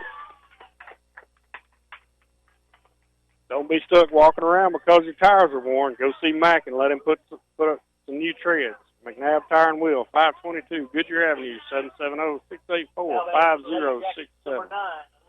Now Alexis Teams 1 for 2 on the day. Now I see how she got that triple her last time up as the center fielder playing way up, and as hard as she hit that ball past the shortstop, it got by her and Teams with a triple. I don't think they're respecting her power right here as she shows the bunt and fouls it off. Yep, she tried to bunt one down the third baseline as Coach Luke, Alexis saw what we saw. Third baseman almost back even with the bag, which is almost unheard of now. Now the third baseman comes up. And Coach Luke's going to call time and come talk to Alexis. And now he's looking at the outfielders at how shallow they all are. He may give her a sign to swing away right here. Yeah, they're definitely not respecting her power because Alexis is very strong. And, even though she's more of a slap-type bunt speedster, she can hit the ball. Yeah, she can hit it out of the park as well. I've seen that. So if she sits back and really drives one here, with as shallow as every outfielder is maybe 5 or 6 steps in the grass off the dirt there, and she can pull off an inside the park home run right here without a doubt. Runners first and second, nobody out, and as fast as Lewis is, the one thing that Alexis has to watch for is not running up her back. She runs up like she was going to bunt again, and she took a called strike on the outside corner. Coach Luke grabs a little dirt, and I don't know what they were looking for there. Yeah, I'm not exactly sure what we were looking at. Now 0-2, and she reaches out. It's down the line, but it's caught by Nelson because she's playing so far in, it wasn't hit hard enough to get over her head, and she makes the play. But a hard-hit line drive that Nelson once again makes a good play on. Any other time, if that ball was stayed fair, it's been a double easy. Now Emma Evans steps in, and all the outfielders back up, all the infielders back up. We got first and second, 1 out now. And a tough break there for Alexis and the Lady Jackets. That pitch looked like a curveball, backdoor curveball. Yep. That's the first time we've seen that pitch today. Yep. And you could definitely see the movement, pick it up here. It was started out outside and came right across the middle of the plate. Plus, it was off speed. It was off speed. 0-1 pitch to Evans. She squares the bunt and bunts it straight back. And, wow, now 0-2 in the hole. And Lady Jackets just not executing at the plate right now. Yeah, and this has been part of our problem. We've been hitting her pitch. Like you said, we couldn't pull the trigger early on something we should have been swinging at. 0-2 pitch, way outside, ball 1.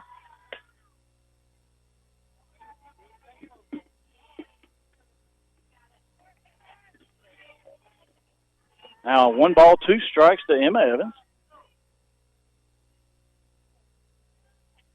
There's a fly ball down the third base line, and it is foul on top of the netting.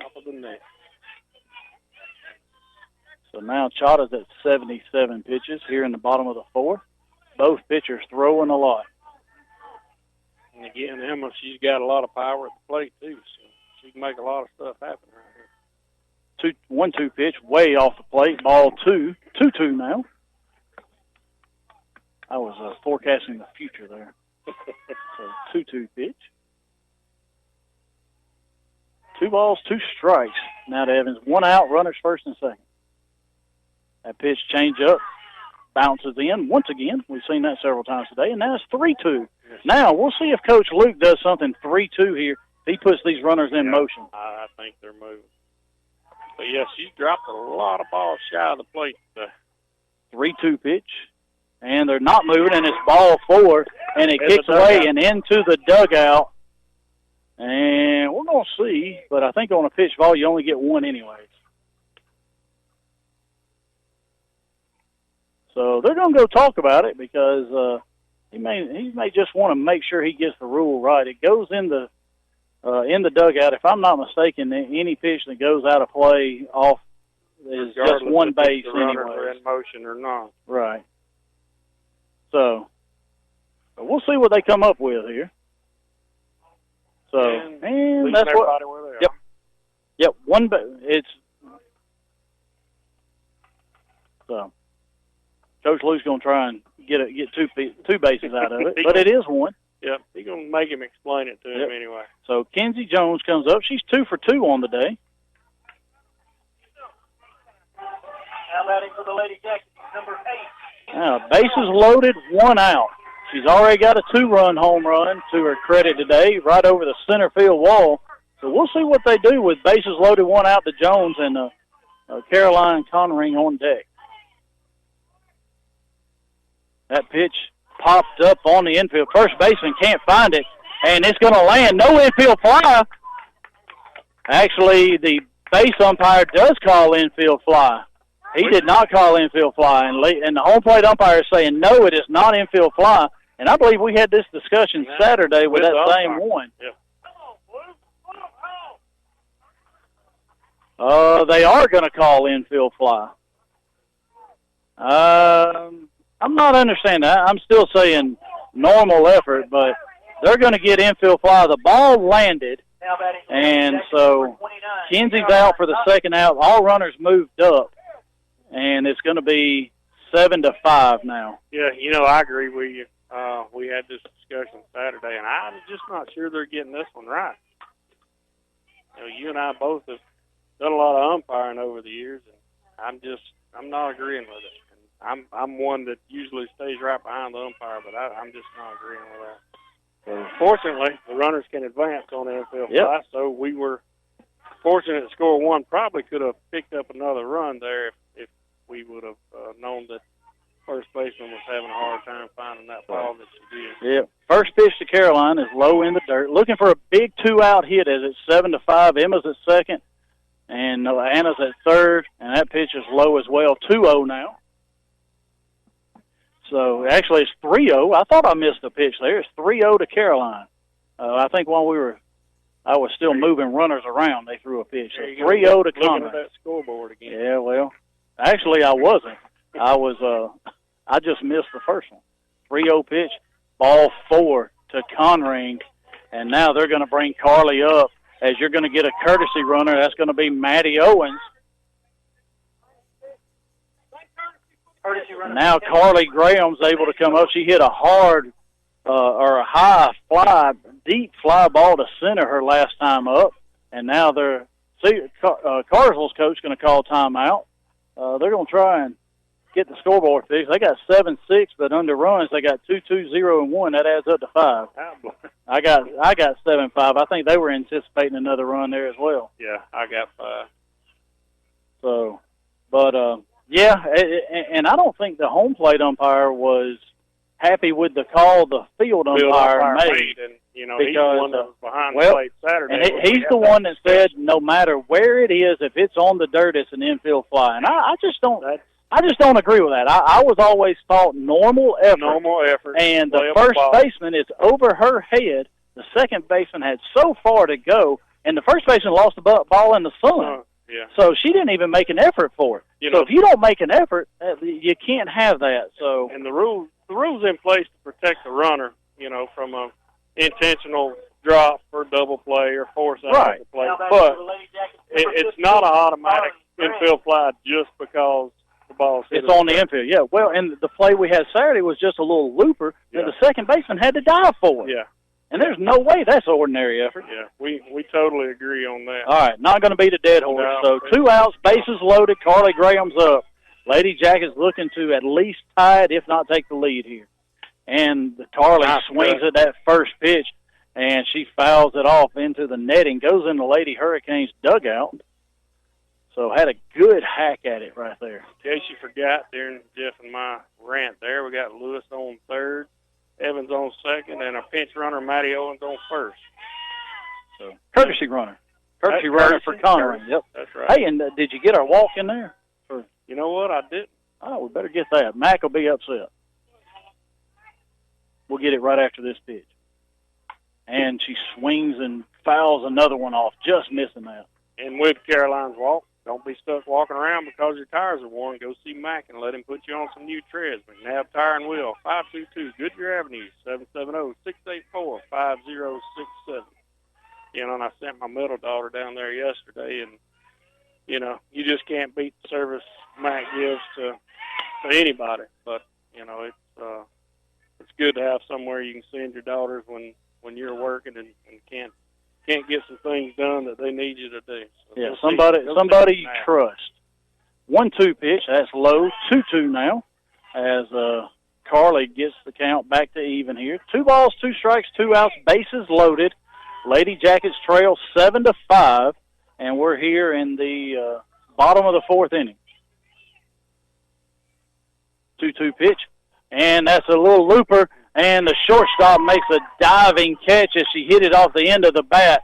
And the Lady Jackets get 1 at the end of 4. It's 7-5. We'll be right back after this.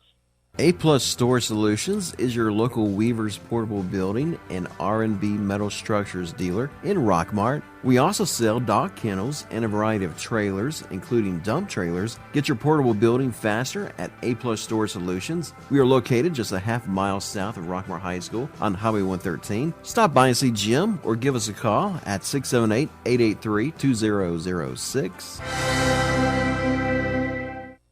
Hey friends, Jeff Bailey here with Dave's Pre-Owned Super Center in Rockmart. Make sure the next time you're in the market for a car, truck, or SUV, you take the short drive over to little old Rockmart and find out what the buzz is all about. You'll be glad you did, and so will your wallet. So come on by and meet our friendly staff, and we'll have you busting bugs in no time. So what are you waiting for? Just give us a call at 770-684-7400 or check us out at daysrockmart.com. And remember, like we always say, today is the day.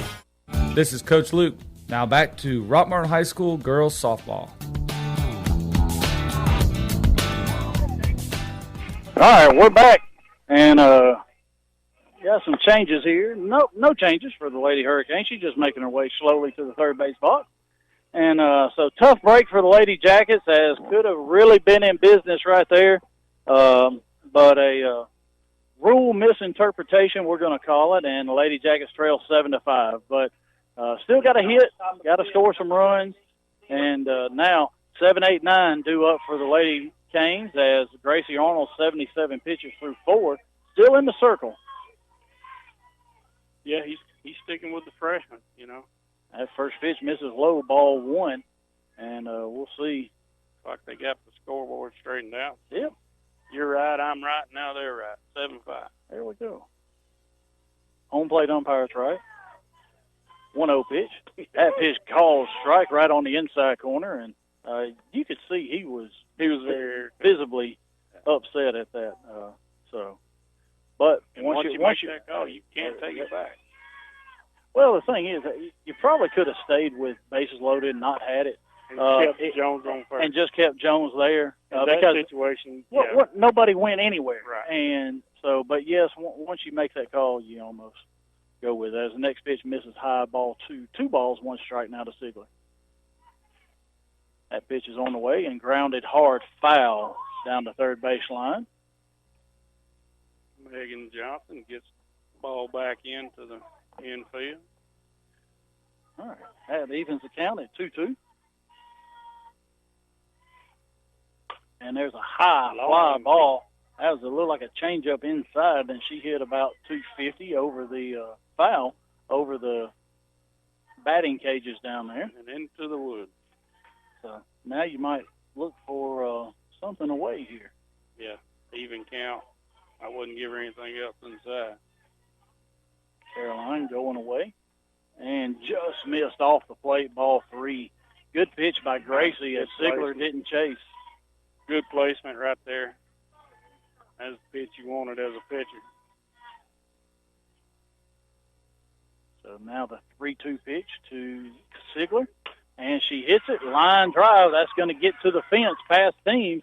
She picks it up and throws it in, and Sigler with a leadoff double for the Lady Canes. Yeah, she just kind of took a 7-iron and dug that one out and drove it into the gap. Now Kylie Arnold steps in as she's 0 for 2 on the day with a strikeout and a ground out. Yeah, she's going to be looking to move that runner right here. I'd probably be looking bunt all the way. So we want to thank Lewis Motors, Chick-fil-A, Family Savings Credit Union, A-Plus Storage for sponsoring Lady Jackets softball. As a hard bunt right back to Arnold, she throws to Lewis covering the bag in a sacrifice bunt, moving Sigler up to third. So good job of covering the bunt that time. Yeah, pretty much knew that was coming. She hadn't really hurt us at the plate today, so, sacrifice that one for moving the runner. Now Emery Jenkins steps in, ground ball to third, and a pop-up to second. 1 out, runner at third, top of the 5th inning. Arnold's first pitch misses low, ball 1.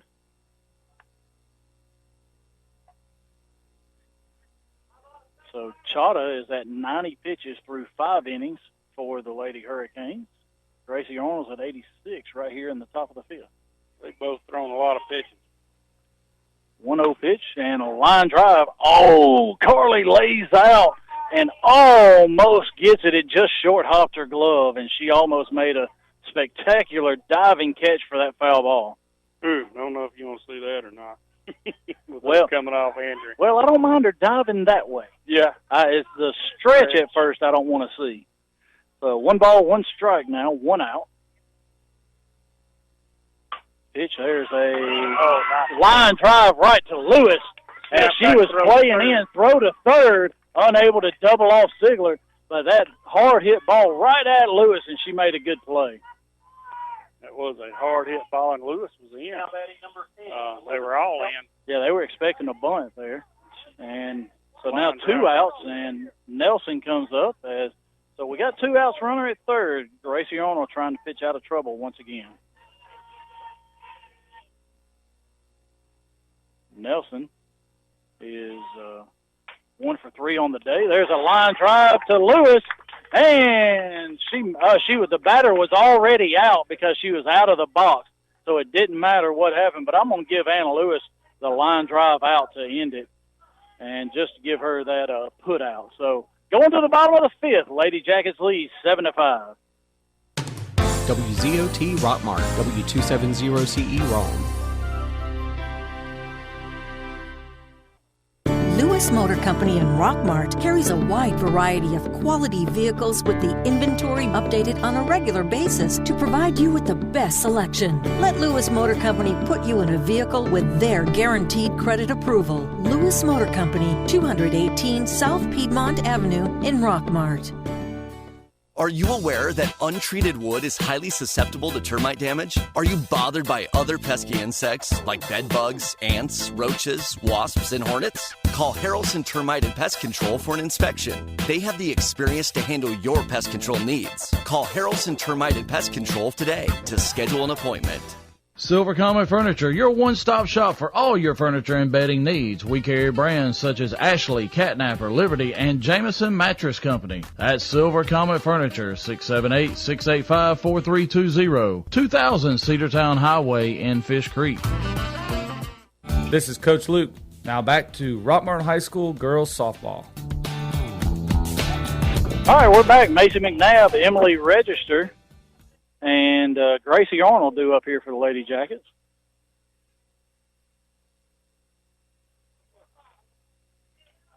Yeah, be a good chance right here for the senior McNabb to lead off, get us a runner, and see if Register can come up and do some damage here. Yeah, continue her hot hitting as Macy is 1 for 2 on the day. Macy's really been swinging a good bat herself. Yep, Quietly. Let's see, Macy came in hitting 200 on the day, but a couple of hits here lately as she takes that first pitch changeup above the letters for ball 1. And reached a little bit for that. Yeah, fouled that one right back into the net. So just can't get out on that front foot. Stay back and drive one. So we got a good crowd here for this non-region game. 1 ball, 1 strike to McNabb. Pitch is low, bounces off the plate. Ball 2. To my knowledge, Cartersville hadn't warmed up another pitcher, at least during the game that I've seen. Yeah, well, I haven't seen anybody go out the gate, but they're not going to go down to our bullpen. No, it'll be hard to see from our vantage point here. They did. 2-1 pitch now to McNabb. And she pops it up. Catcher can't find it. Third baseman, long run, and she can't get to it. And McNabb with new life, 2 balls, 2 strikes, as McElhaney really wouldn't have had to go far to make that play. I thought that was for sure an out. I mean, that ball was popped up high. Yep, as good as she is, but she just could not find it. It was almost like she automatically thought it was out of play. So 2-2 pitch to Macy. And that changeup comes floating across for called strike 3. Now Emily Register steps in, 0 for 2 on the day. Good pitch right there, but 2 strikes. You got to do something with it. Got to swing the bat right there.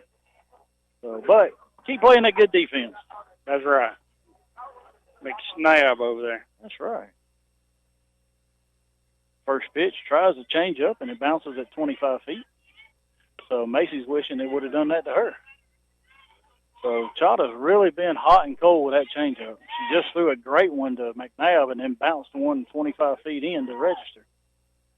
Next pitch outside, swung on, ground ball to third, throw across the diamond, and that retires Register for the second out. Got some co-workers listening down in East Point, Georgia, on line there. There we go. Yeah, just remember. You can pick it up anywhere you go. Yep. WZOTradio.com and then hit Listen Live, and you'll get us. If you're in the area, 101.9 AM 1220, as I have to text out to people all the time. And that first pitch to Gracie Arnold is a called strike. And here, 98 pitches in, Chada may have her best inning of the day.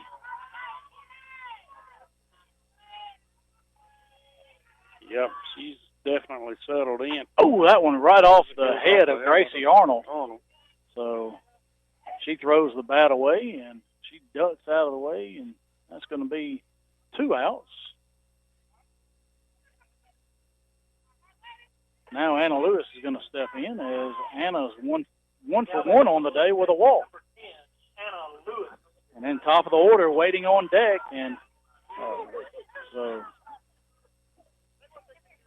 with 2 outs, looking to see if the Lady Jackets can do a little 2-out damage here. Hey, we'll take them one at a time. That pitch called strike right on the outside corner. That was Anna's pitch, and she could drive right through that 5-6 hole. As you see, once again, all of the outfielders really shallow. Left fielder not as shallow as center and right. If she gets an inside pitch and she drives it over the head of that right fielder, and she may have tried, as Arnold steals the bag. It gets through the center fielder's leg. She's going to round third. She's coming home. And that Gracie Arnold's going to score all the way from first. As Lewis took swing and a miss, she's going to get a stolen base, and then she's going to score on the error by the center fielder as it just went right between her legs. Not only that, no one covered the bag. McElhaney threw it where it was supposed to be, but no one was there. Well, that's because the infielders are all playing up near the pitcher, the shortstop and the second baseman. They can't get back. So Coach Luke aware as that pitch is low and away, ball 1.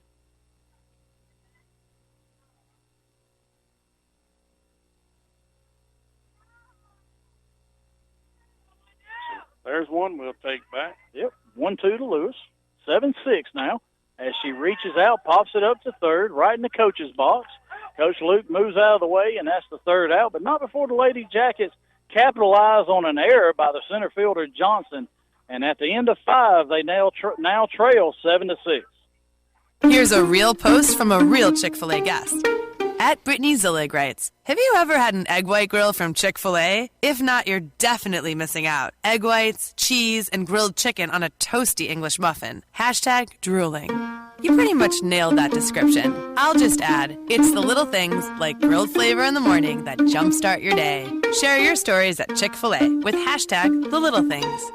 Family Savings Credit Union, we understand how important your time is. So we make managing your money fast, easy, and convenient. We know what matters to you because we're a family. We understand how important your time is. Go to FamilySavingsCU.com, call, or stop by any Family Savings Credit Union location to get started today. This is Ryan Robinson, branch manager of your local Family Savings Credit Union. Come by and visit us sometime, 101 Felton Drive, Rockmart, Georgia, 770-684-8601.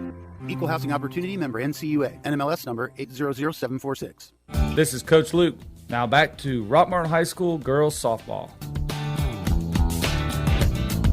All right, we're back at the Rock. Gracie Arnold still in the circle. 89 pitches through 5. As she's going to have 2, 3, 4 to go through here in the top of the 6th. Lady Jackets trail 7-6. As Cartersville scored 3 in the first, 4 in the 4th. Lady Jackets came back with 2 in the first, 2 in the second, 1 in the 4th, 1 in the 5th, and really had something going in the 4th. But just an unfortunate event, and Cartersville able to get out of it. Yep. So Gracie starts, ball 1 to Maddie Johnson, the center fielder, and luckily she gave us one back last inning. Yep, big, tall center fielder, number 11. So that throw from McElhaney may have surprised her. As I'm assuming, since actually no one was there. So 1-0 pitch from Arnold. Line drive over the first base fence, caught by a fan, tossed right back into Carly and goes back to the pitcher. So 1 ball, 1 strike.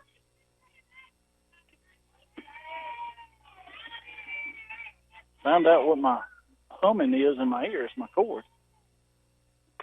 So I move it to the right spot, and it doesn't do it anymore. Next pitch is up and away, ball 2. I think the fan that caught that ball might be from Fayetteville, Georgia. Yep. if you follow the Braves back through the years. 2-1 pitch to Johnson, and the inside just missed inside. Good pitch, ball 3.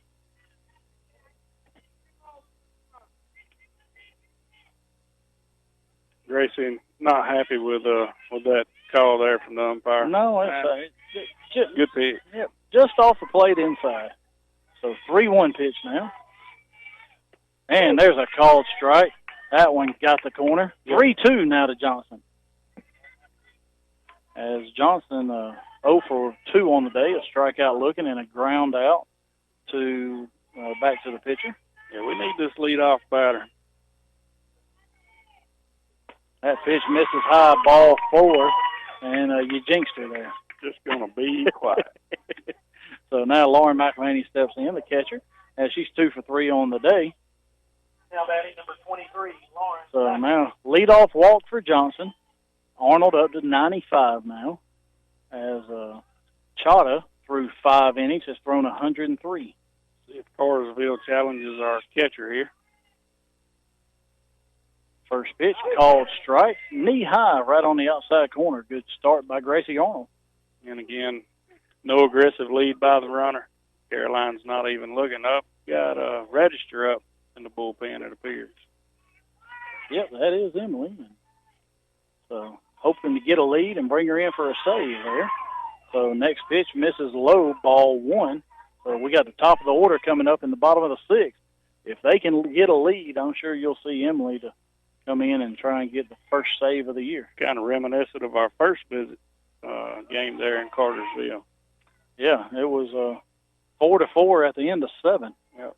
And we made a lot of errors. There's a ground ball, bounces over the glove of Jones into center field, and she was on her way to the bag, but nothing Kinsey can do is that ball just took a real high hop right over her glove, and McElhaney with a single. That ball was hit like a rocket. Now runners first and second as McKinley Chata steps in. She is 2 for 3 on the day, 2 singles to center. So we'll look if I'd like to see a nice little ground ball to Jones or Lewis right here. Yep. So she squares the bunts it right back to the pitcher. She's got to go to first where Lewis is covered, and a sack bunt.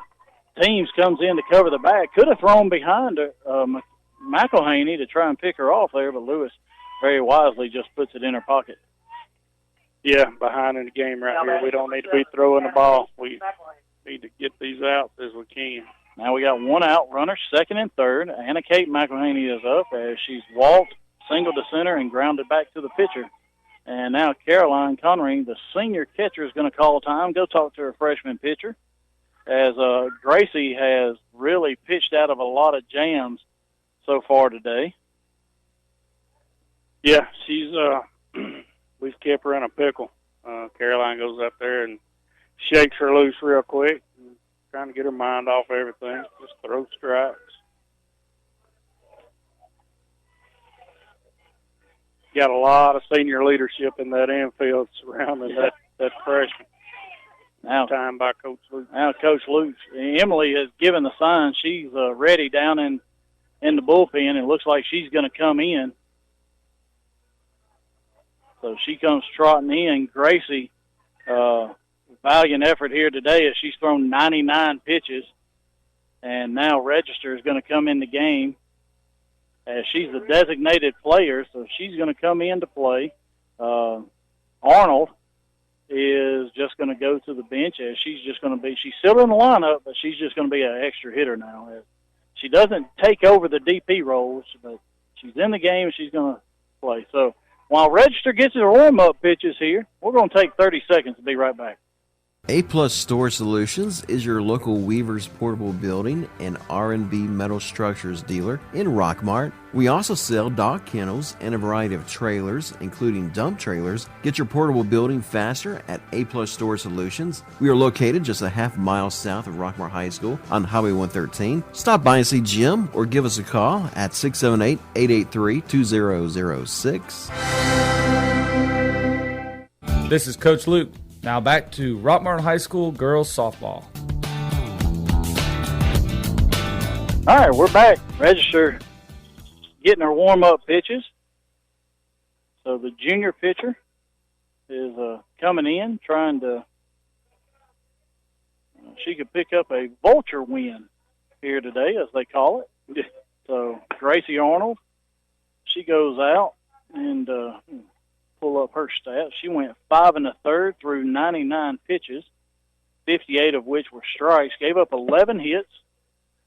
Gave up 7 runs, 3 earned runs, 2 walks, 2 strikeouts, and that pitch slipped out of the hand of Emily. Almost picked off the umpire there. Yeah, he might want to watch where he stands. Yeah. So Register coming in.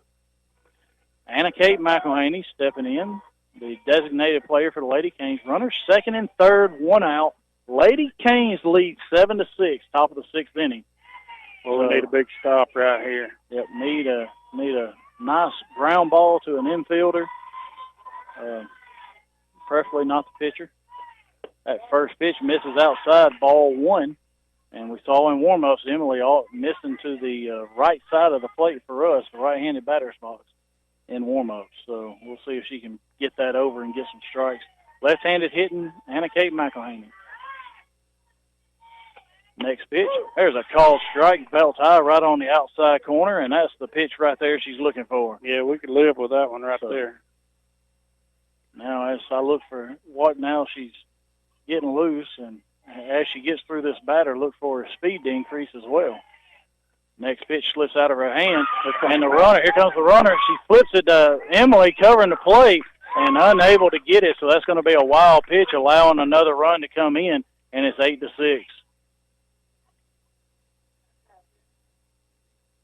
So that's a wild pitch and out of the reach of Caroline.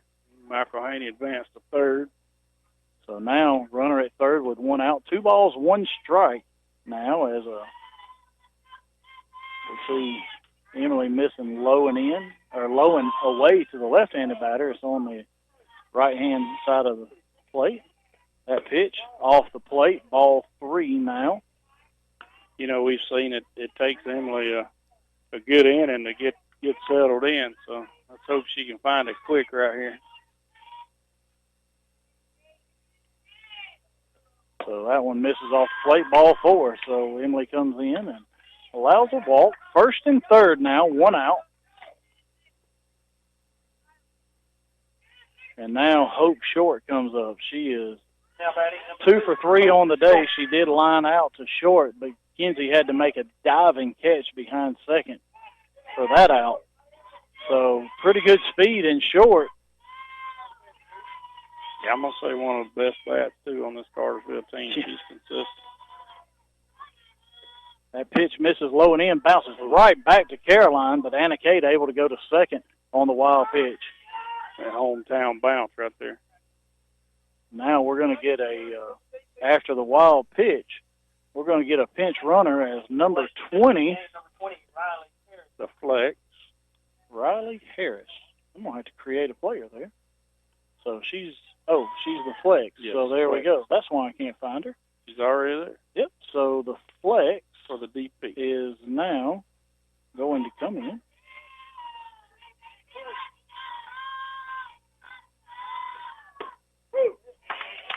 You know, Jeff, if you're wondering here, he's updating Game Changer, and you can also follow the game as well and listen to the broadcast and watch the runners run around base on Game Changer. That's right. So just go to gc.com and look up Rockmart under 2019 softball, and you can find that. And send me a request. I'll accept you there as that pitch misses inside. 2-1 now to short.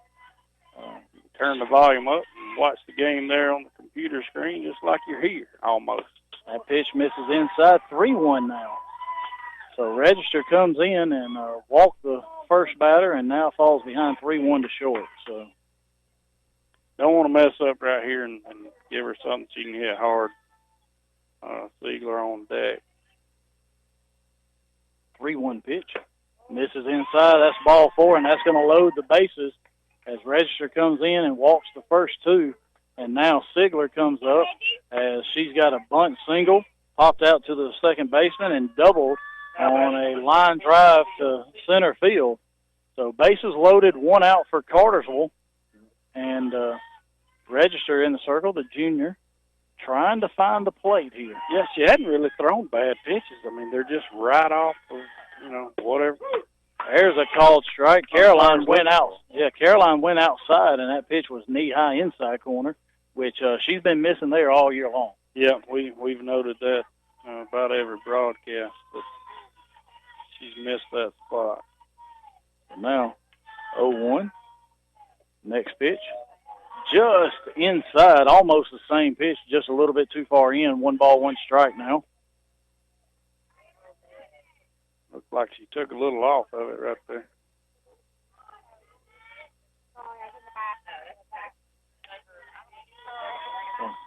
One ball, 1 strike. And that's called strike right on the inside corner. And Emily really living on, for right-handed batters, living inside. Just don't want to miss too far inside right here and hit it. No, she showed she could open up and hit one. She lost one in the woods earlier.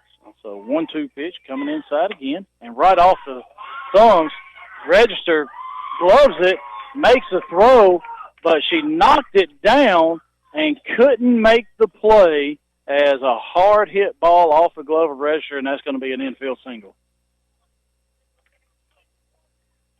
Tough play right there. Yeah, and then tried to pick the ball and tried to pick it up with her glove. Yep. Now Kylie Arnold steps in. Still bases loaded, 1 out, as she's 0 for 2 on the day. She does have a sacrifice bunt. That pitch misses up and away, ball 1. First pitch above the letters we've seen Emily throw. Everything's been low and or low and inside. Yeah, doesn't look like they're going to attempt any type of squeeze here. So Lady Cane's up 9-6 now. There's a called strike inside corner. We just need to go right after her. Come after her hard. Yeah. So hard fastball. First times this year, might have to turn the lights on here. That pitch right off the thumbs, back to register. She goes to first instead of getting the play at the plate, and she makes a good throw and gets the second out at first, but allows a run to score. Yeah, made a good throw there. Just now it's 10-6 as they've scored 3 here. Now batting number So 2 walks and then 2 right back to Emily. That one she made a play on. Throws and gets the out at first. Now our days are definitely getting shorter, and these 5:30 games are going to require some lights here pretty soon. So first pitch to Jenkins, right fielder, called strike inside corner. So looking to get out of it without giving up anything. Already given up 3 here. That pitch, ground ball. McNabb tries to cut it off. Jones gets it, makes the throw, and throws her out. That's your routine 5-6-3 put out on that ground ball. Good play by Kenzie Jones. Going to the bottom of the 6th. Lady Jackets need 4 to tie. We'll be right back after this.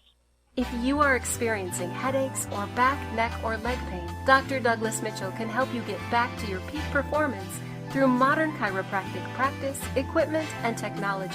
Call to schedule a consultation or appointment at 770-684-4963. Freeman Harris Funeral Home, the funeral home that has been providing a strong arm for our friends and neighbors to lean on for the past 76 years. We are proud of the young folks of our community and wish for them success on the field and off. Freeman Harris Funeral Home, Rockmart's very own. Buy Low True Value, 308 Nathan Dean Parkway in Rockmart invites you to come by and watch the inventory grow every day. We're the home of the Garrett Brothers Sawmill. Our family has been processing and selling our country's greatest renewable resources for over 100 years. Like us on Facebook or give us a call at 770-684-5075. This is Coach Luke. Now back to Rockmart High School girls softball. Back. Lady Jackets softball, bottom of the 6th inning. Lady Jackets trail 10-6 to the Cartersville Lady Hurricanes. As Cartersville, a 4A team, comes in. They're in that same region with Cedartown. And they're 3-3, third place in their region. And we're at the top of our order, teams Evans and Jones. And if we're going to do anything, this is the time to do it. Yep, this is where we want to be. You know, we need to get these speedsters on base and let some of our power hitters come up and do their job. Yeah, and Chado's at 103 pitches right now. Dugout's getting fired up. Team steps up, takes it way outside, ball 1. Yeah, that freshman pitcher, she's put on a lot of pitches. Yeah, and they got a lot of confidence in her. Statistically, she's the best pitcher on their team, 2.66. As the team drives one right past the second baseman, and she's on with a leadoff single. Yeah, their little defensive shift right there didn't pay off. She hit it hard between the pitcher and second baseman and got it into the grass where the right fielder picks it up. Which is all she needed to do. Now Emma Evans steps in as she's 1 for 2 on the day. Evans squares the bunt. Teams does not take off, and she takes that pitch high. So we'll see if it takes off here. Third baseman still playing back, so if Emma can put one down that third baseline, she's going to beat it out pretty easily. Yeah, and left-handed batter gives us a little bit of advantage. And she does. Pitcher has to come over and get it. And and that is a bunt single. Oh, I thought he was going to ring her up as it looked close, but her foot just got the bag before the throw got there. Honestly, I thought he was about to pull the trigger on her, but he went from out to safe. But I think he got it right. I do too. I agree. First and second, nobody out. Kenzie Jones up as she's hit a 2-run home run in the first, singled on a hard hit ball off the third baseman's glove, and then questionable infield fly over the head of the first baseman as she takes that first pitch up and away, ball 1.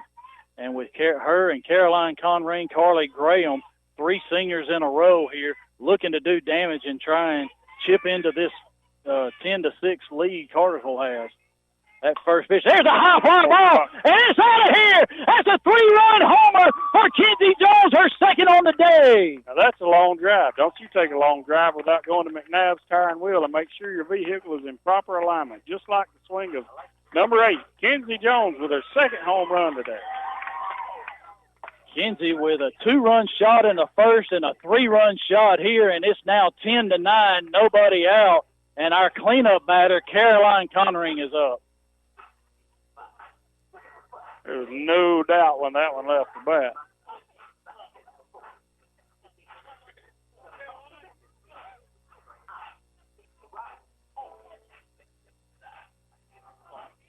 So Caroline's single to center, lined out to second, and walked on the day. That brings up our cleanup batter, batting cleanup, Caroline Connering. Go to Precious Paws and have your four-legged friends cleaned up by Kelly Taylor and her staff. Precious Falls, 221 South Marble Street, 770-684-2248. All right, Caroline steps in now. Lady Jackets cut that lead by 3 as it's 10-9. And that first pitch skips in, ball 1. Well, let's get that dugout fired back up. It seemed to be helping here. Next pitch, misses low, ball 2, and they walked her last time, kind of unintentional. Not sure if it was a intentional, but didn't really throw anything close. 2-0 now to Conran. And that pitch called strike right at the belt. 2-1 now.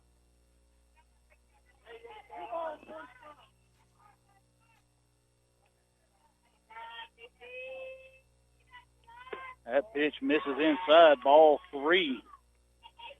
Let's see if she can pull the trigger on this next. Yeah, so see if Bell high fastball she throws. So Kenzie's pulled the trigger twice on it. Now 3-1 pitch.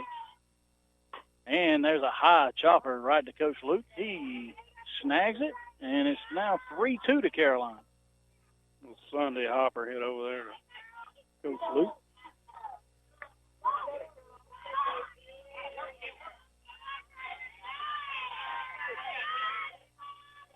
Three-two pitch, and another hard hit ball foul. So now she's got her timing. Got to look, see if they've got any confidence in that changeup. She's bounced a lot of them, but we know she can throw a good one as she locked Macy up on one. She did. So we'll see what happens here. Caroline just has to keep fighting and see if she can win this battle. Another 3-2 pitch. And there's a hard hit ball to the shortstop. And that's going to be an error on the shortstop. She just alligator armed that one. Yeah, she just wow. I don't know what she was doing. If she was expecting it to come up, of course she didn't get a glove on it, so it's kind of hard to give her an error when she don't get a glove on it. But yeah, that's a routine play right there. Yeah, you've got to play that. Matty Owens comes in to run again for Conner. So now still nobody out. Runner at first. Now Carly Graham steps in. Now batting for the Lady Jackets, number 15, Carly Graham. So Carly's 0 for 2 on the day as she hit a deep fly ball to center and then a line out to short. And they've really come right at Carly today, or they did the last at bat anyway. There's a pitch way up and away. Throw behind the freshman, Maddie Owens, courtesy running for Caroline, and she's back on one knee. Yeah, still no out. What we don't need right here with Graham and, her just coming in with a bad leg is a ground ball. Nothing else. We need something deep. One ball. She squares the bunt. Ooh, almost takes it off the knee. Stay out of that. It was way inside. Ball 2. Little flying ants here. Crawling on my iPad. If she gets it on, he will probably have to pull her from the game with a pinch runner. So 2-0 pitch, she squares the bunt. It's low, ball 3. Well, with nobody out, you don't know. If you take the lead here, she's probably not going to come up again. So you can do it. But with nobody out, you could almost just let her jog around the bases and see what happens. But you might want to err on the side of caution as that's ball 4. We're about to find out. And that's another I walk. can see by the look on Coach Luke's face, he's about to make a tough decision. That's another walk on the day. Don't be stuck walking around because your tires are worn. Go see Mac and let him put you on some new treads. McNabb Tire and Wheel, 522 Goodyear Avenue, 770-684-5067 as he's talking to, brings his coaching staff together to see what they want to do here. He's going to get some time to think about this because Cartersville's making a change in the circle. Is that Arnold? That is number 4. That is Kylie Arnold. Kylie Arnold is coming in to pitch for Cartersville. So while she takes her warm-up pitches, we're going to take 30 seconds. Be right back.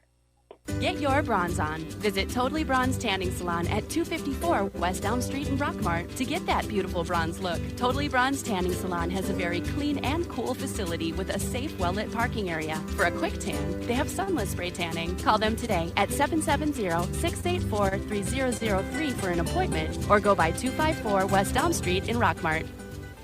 This is Coach Luke. Now back to Rockmart High School girls softball. All right, we're back as Kylie Arnold going to come in to play as she was the second baseman. And so McKinley Chata is going to go to third and Hope Short's going to go to second. So those are the defensive changes for Cartersville. As it's 10-9, we're in the bottom of the 6th. The 3-run home run by Kenzie Jones has brought us to within 1. So Coach Owens and Coach Luke have got together, and Coach Worley, and they've decided to leave Carly out there to run. We're still talking about it as we wait on a pitch. I mean, that's a tough situation. You got a kid coming back with a leg injury, and she wants to be in there the whole time the pitcher was warming up. She's practicing her lead and jogging around. She definitely wants to be in there. Now Macy McNabb's up. She squares the bunt, takes the pitch up and away, ball 1, as Maddie Owens, the freshman, the courtesy runner for Caroline Connery's at second. Carly Graham walks. She's at first. Nobody out. Bottom of the 6th inning. Jackets trail 10-9. And now Macy McNabb's up, ball 1. She squares the bunt again, takes it outside, ball 2. So McNabb looking to sacrifice and get the runners to second and third. You know, they are charging hard. We got to be careful, make sure this bunt goes straight to the ground. Anything straight back in the air and caught is going to be a possible double play. We don't need that. Got to get the ball on the ground. 2-0 pitch. McNabb bunts again. She does. Beautiful bunt back to the pitcher, and Short comes over to cover. Hope Short, that is. And a sac bunt by Macy McNabb gets the runners to second and third. And now Emily registers up, and Coach Luke still talking about it. Got to right here.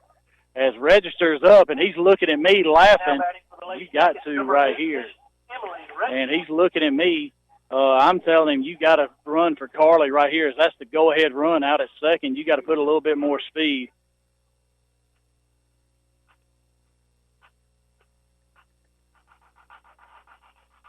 And that's what he's going to do, and it's going to be Kylie Bowman's going to go back in that spot. As for me as a coach, I don't want her to stretch it out trying to score on a base hit. You don't want her around the bag. You don't want her planting off well, the bag. And now she's out of the game, but she understands the situation. She's a senior. She's been here. She understands that situation. Did her job and got on base. So now it's 1 out, runner second and third. Emily registers up as she's 0 for 3 on the day, but she has been hot coming into this game. Yeah. So she's now on the mound, so now she's got to help herself out. Anything in the grass, and we could take the lead. That ball hits her. That's going to be bases loaded, and that's hit by pitch. And now you're going to get the courtesy run for Emily as she's the pitcher. Wow, that was that's huge. And that now ball was behind her, and she didn't really know where to go, so she just kind of stepped back into it. So, right on the heel. So. Yep. And now Mackenzie Malding's going to come in the courtesy run. So the speedy freshman at first, Gracie Arnold in the box. Bases loaded, 1 out. Lady Jackets trying to take the lead here. You know, we know Gracie can hit the deep ball, too. Yeah, 2 home runs on the day. She's already doubled over the head of the center fielder and flied out to left, and hit by a pitch. Coach Luke got her there now just saying, hey, we we've got to hit the ball in the outfield. Yep, got to have something in the grass or even a hard ground ball that an infielder really can't handle would work too. So that first pitch, and that's a called strike right on the inside corner as Gracie Arnold. I know she's got 3 sac flies on the day or on the year, so she definitely knows how to hit those fly balls to the outfield. That pitcher stays right there and gets that strike. It's going to be a hard pitch to do anything. That pitch inside behind Arnold, and it bounced right back to McElhaney, the catcher, and Owens unable to score as she had a good read as that ball kicks right back to Lauren. Not sure what she's trying to throw there, but I don't know. that's 2 batters that she's come behind the batter with. Yep. So that pitch slips out of her hand, goes behind Gracie. 1 ball, 1 strike now. Bases loaded, 1 out. And that pitch, there's a ball foul as Chata gloved it in foul territory, and it's going to be 1 ball, 2 strikes now. And she was off balance. I don't know if she's got a chance to make a good throw anywhere. She would have had to throw over Maddie Owens coming home, and Arnold with pretty decent speed. That play at home will be a very low percentage out. So 1-2 pitch now to Arnold. That ball bounces inside away from Owens, and she's going to score, and that's going to tie the game. They throw behind Bowman, and she's safe.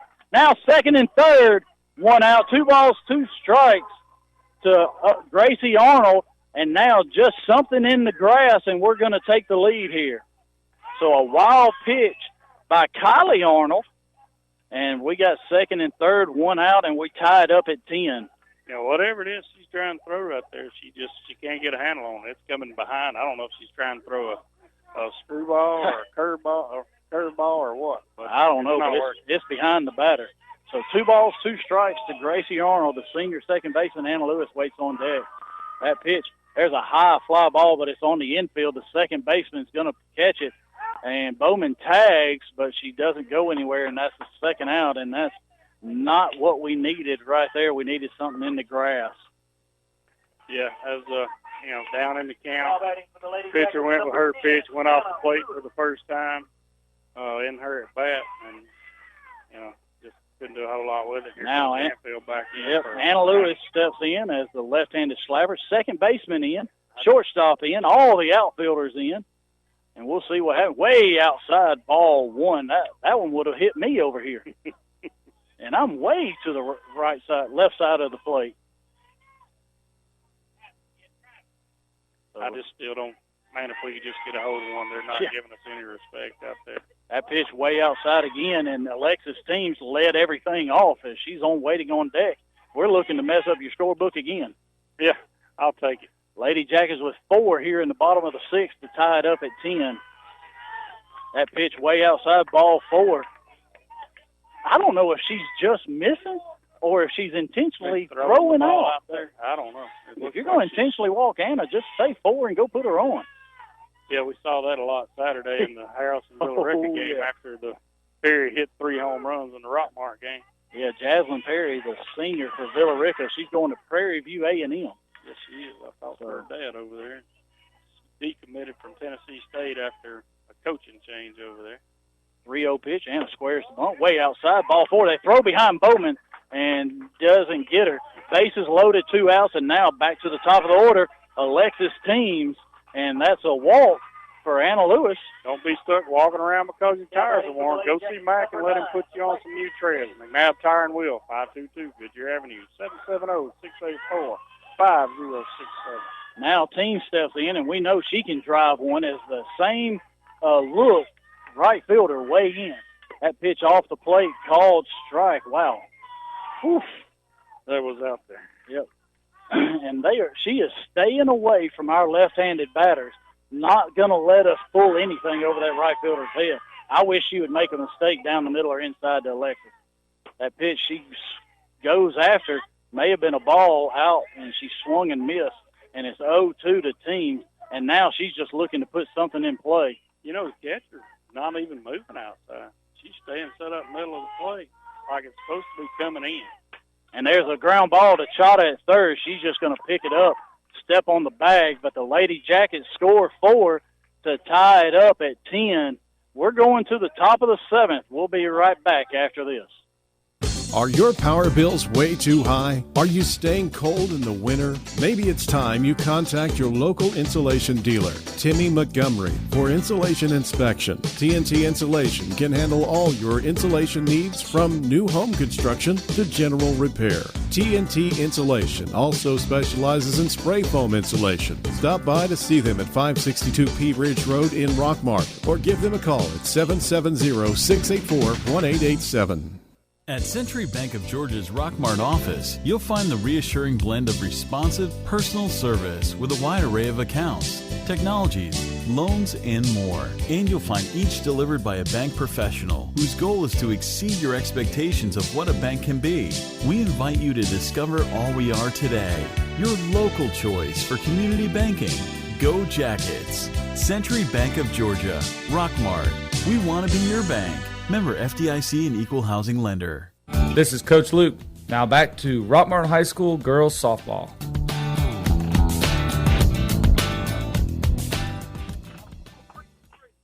All right, we're back, and Coach Luke making some changes. So Sarah Beth Frazier is going to go in for Kylie Bowman and play first base, defensive there. And Landon Wigley is in.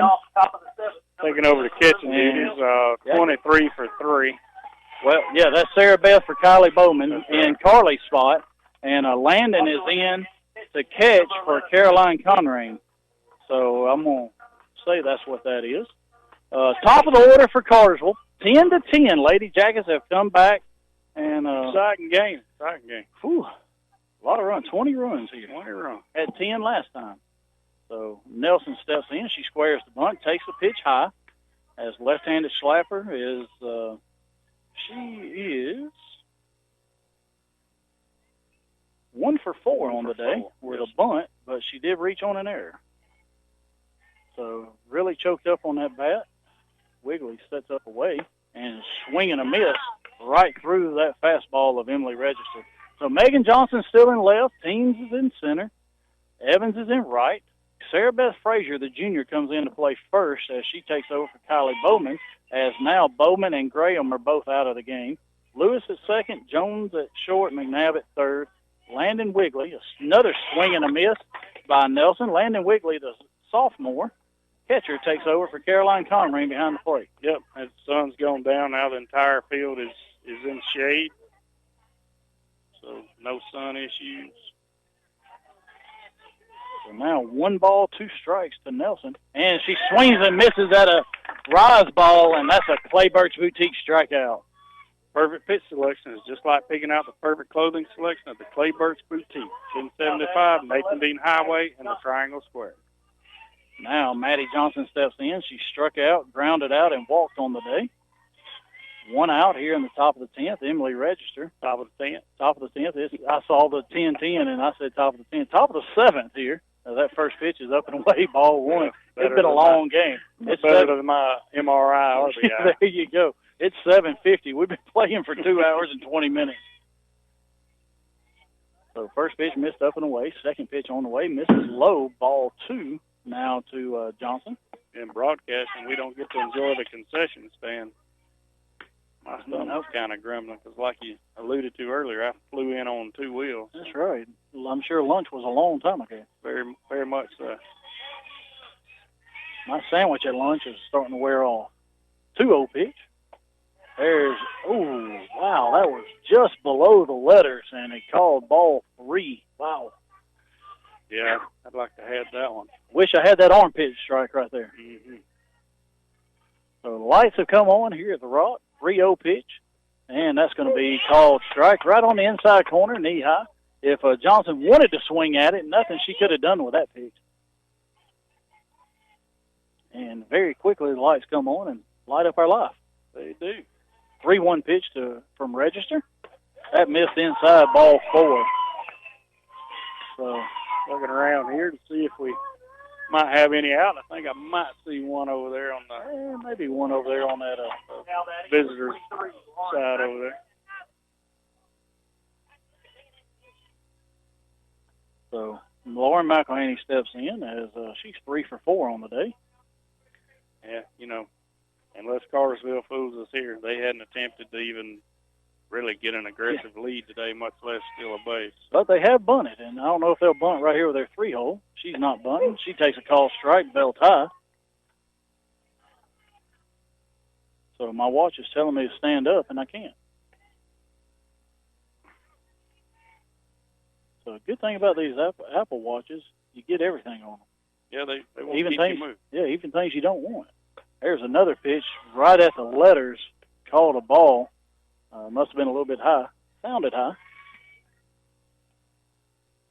1 ball, 1 strike, 1 out, top of the 7th inning. 10-10 game here between Rockmart and the Lady Hurricanes of Cartersville.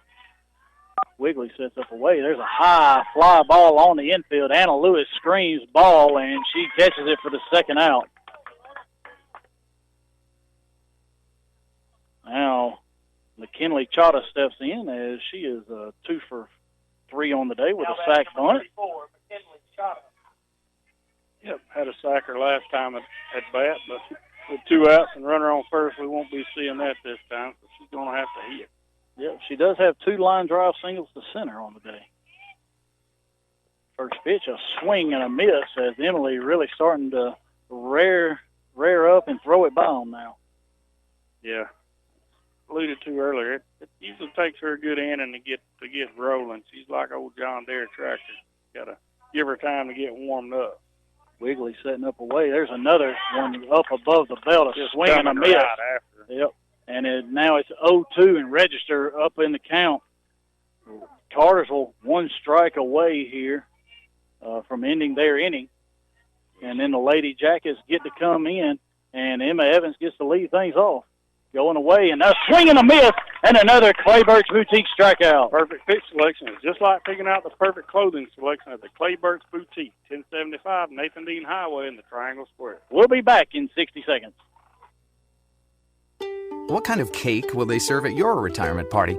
Chocolate? Red velvet? Well, go ahead and call the bakery, because whether you plan to retire in 15 years or 50, a State Farm agent can help you take charge of your retirement and help make it seem like, well, a piece of cake. Sherman Ross State Farm Insurance, 122 East Elm Street in Rockmart. Call 770-684-3500. Email him at sherman@shermanross.net. Like a good neighbor, State Farm is there. Neither State Farm nor its agents provide tax, legal, or investment advice. Consult your own advisor regarding your particular circumstances. From wilderness trails and rugged terrain to long winding roads and sand dunes, every driver has their own hill to climb. Let's get to the top.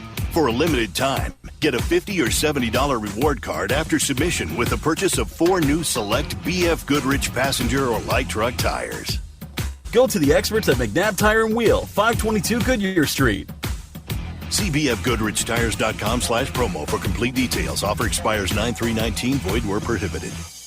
This is Coach Luke. Now back to Rockmart High School girls softball. All right, we're back. Lady Jackets tied 10-10 with the Lady Hurricanes of Cartersville. Emma Evans, Kenzie Jones, Landon Wiggly, but I'm sure we'll see Caroline here if her spot comes up. But Lady Jackets just looking for 1 run here. Well, you got to wonder if they're going to pitch to Jones again. Yeah, no doubt, with 2 home runs already. But Emma's going to lead things off as she's got a walk and 2 hits on the day, and looking for her to start things off and get on the board. As that first pitch right at Emma's head, and she ducks out of the way, ball 1. And, hey, we'll take a runner any way we can get it, but we don't want to cost the player concussion either. Yeah, that would have knocked her right in the helmet. That is why you wear them, though. So 1-0 to Emma. That pitch way outside, ball 2, and we've seen Kylie Arnold really struggle throwing strikes. So as she came in last inning for Chata, then threw well over 100 pitches. That pitch called strike. Looked like that was off the plate, but called strike on the outside corner. Yeah, not the one Emma was looking for. Ahead in the count right there. She didn't want anything to do with that one. 2-1 pitch. She squares the bunt right out in front of the plate. McElhaney gets on it and throws Emma out by a step, and McElhaney really jumped on that bunt in a hurry. Yeah, so now she got out there and got a hold of it. never really got off the plate, just enough not to be a foul ball. So now, and the first baseman didn't even come in, so she threw it to her there. Now Kenzie Jones steps in, 2 home runs already on the day and 3 for 4.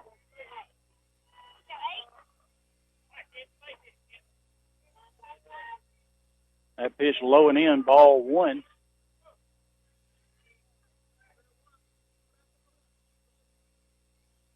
Yeah, Kenzie accounts for half of the runs today here. So that pitch misses inside, ball 2. They might try everything inside. Landon Wigley comes out on deck. She was subbed in for Caroline, and I'm sure if Kenzie gets on, he's probably going to put Caroline right back in to hit here. That pitch up and away, ball 3 to Jones. Give her the green light, Coach. Green lighter. Perfect pitch, they said. Yep.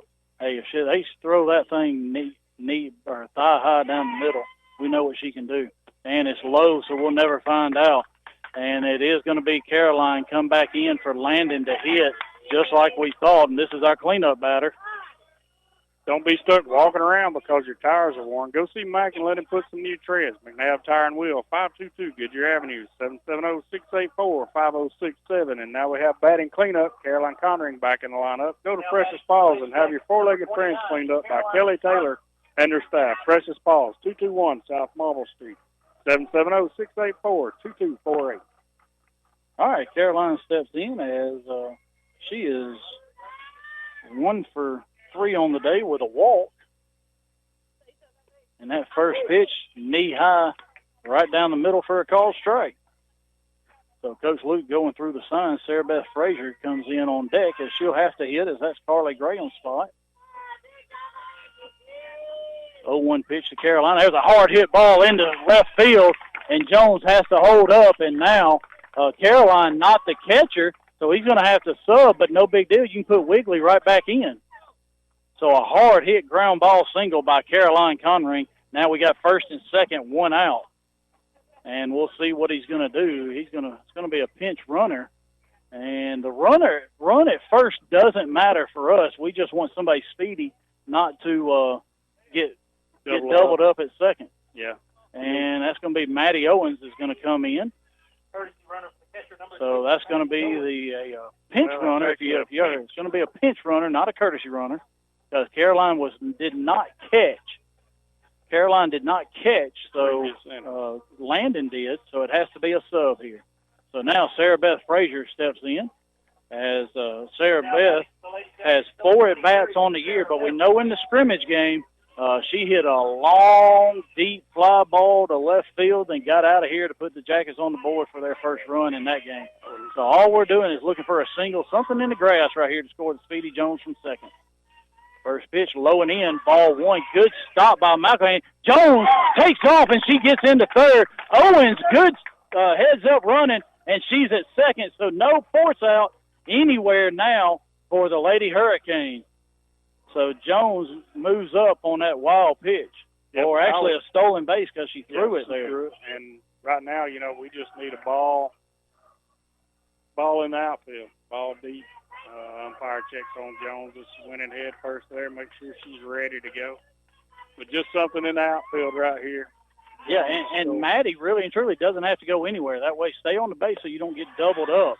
That pitch is high to Sarah Beth Frazier, and I'm really shocked that they're not just putting Sarah Beth on and setting up or getting a force at any base. The infield's in. You got to tag Kenzie as she comes home. 2-0 pitch. She swings and fouls it down. That would have been ball 3 as it was inside. Way inside. And I think Coach, I think he coached up Maddie out there a little bit. She was getting a little aggressive out there on that first lead. Yeah, it's coming way off. And definitely don't get picked off at second. Don't get too far off and don't get doubled up. 2-1 pitch. Up and away, ball 3 to Frazier. She didn't swing at that other one. It would have been ball 4 there. But 3-1 now to Sarah Beth, and I know she's anxious. She wants to do something and help her team right here. So we'll just take a fly ball to the outfield.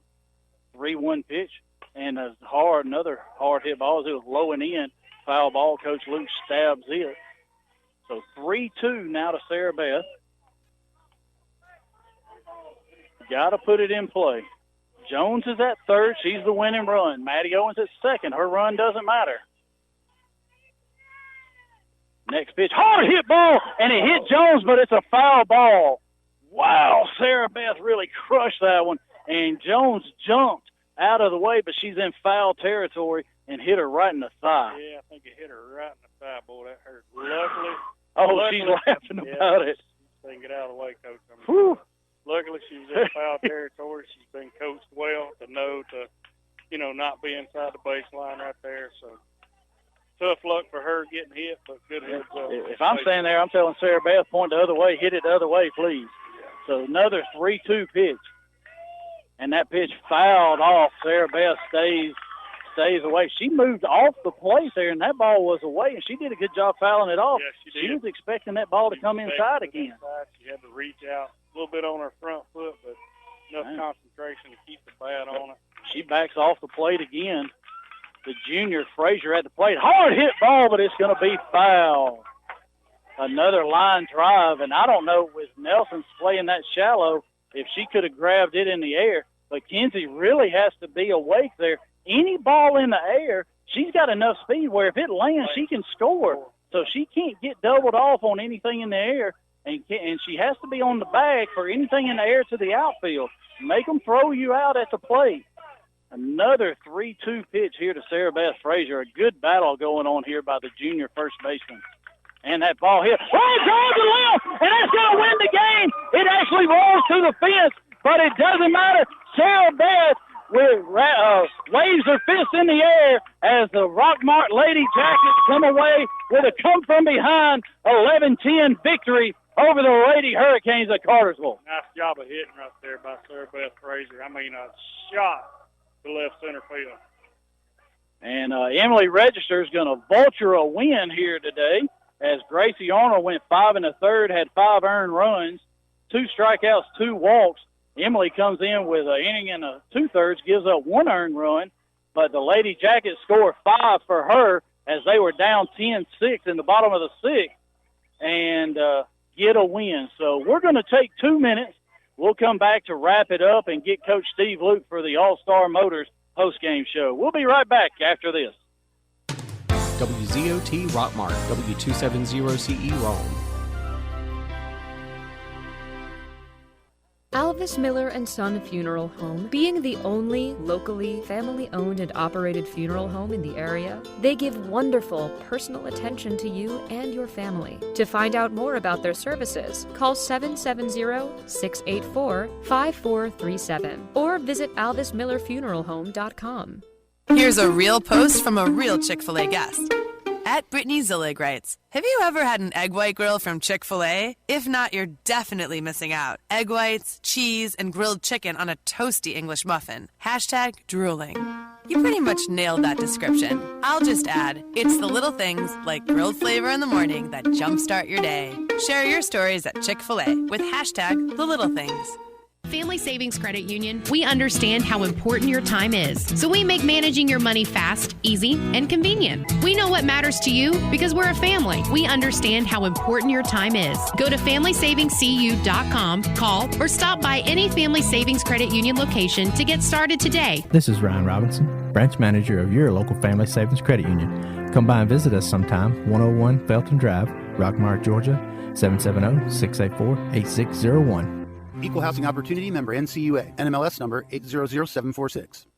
Hey folks, this is your old buddy Bill Sherfsey, General Manager of All Star Motors. See Donis Baines for a great deal on a new pre-owned vehicle and drive it home today. Good credit, bad credit, no credit. Your job is your credit. And remember, All Star Motors, where every day is an All-Star Day. Also, check us out at www.allstarmotorco.com. And we have that unforgettable phone number, 770-684-CARS. That's 770-684-2277.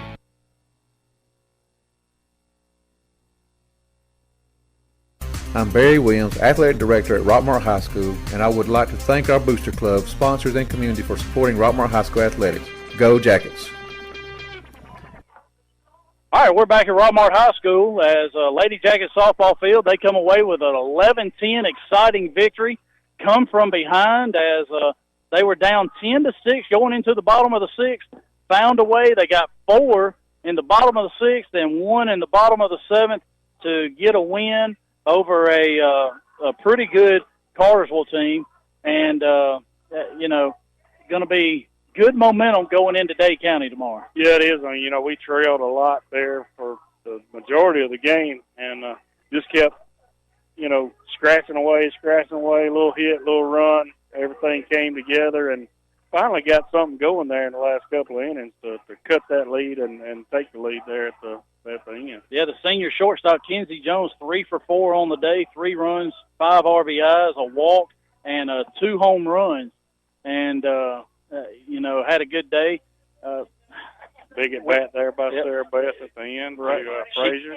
She had to come in and play first in the 7th, as Carly had been used twice, Kylie Bowman had been used twice, but Sarah Beth comes in a huge at bat, and may look for her to get that. May lead to some at bats in the future. Hey, a lot of depth on this team all the way down. A lot of it doesn't matter if it's a senior or a freshman. I mean, you've got a lot of options with this team.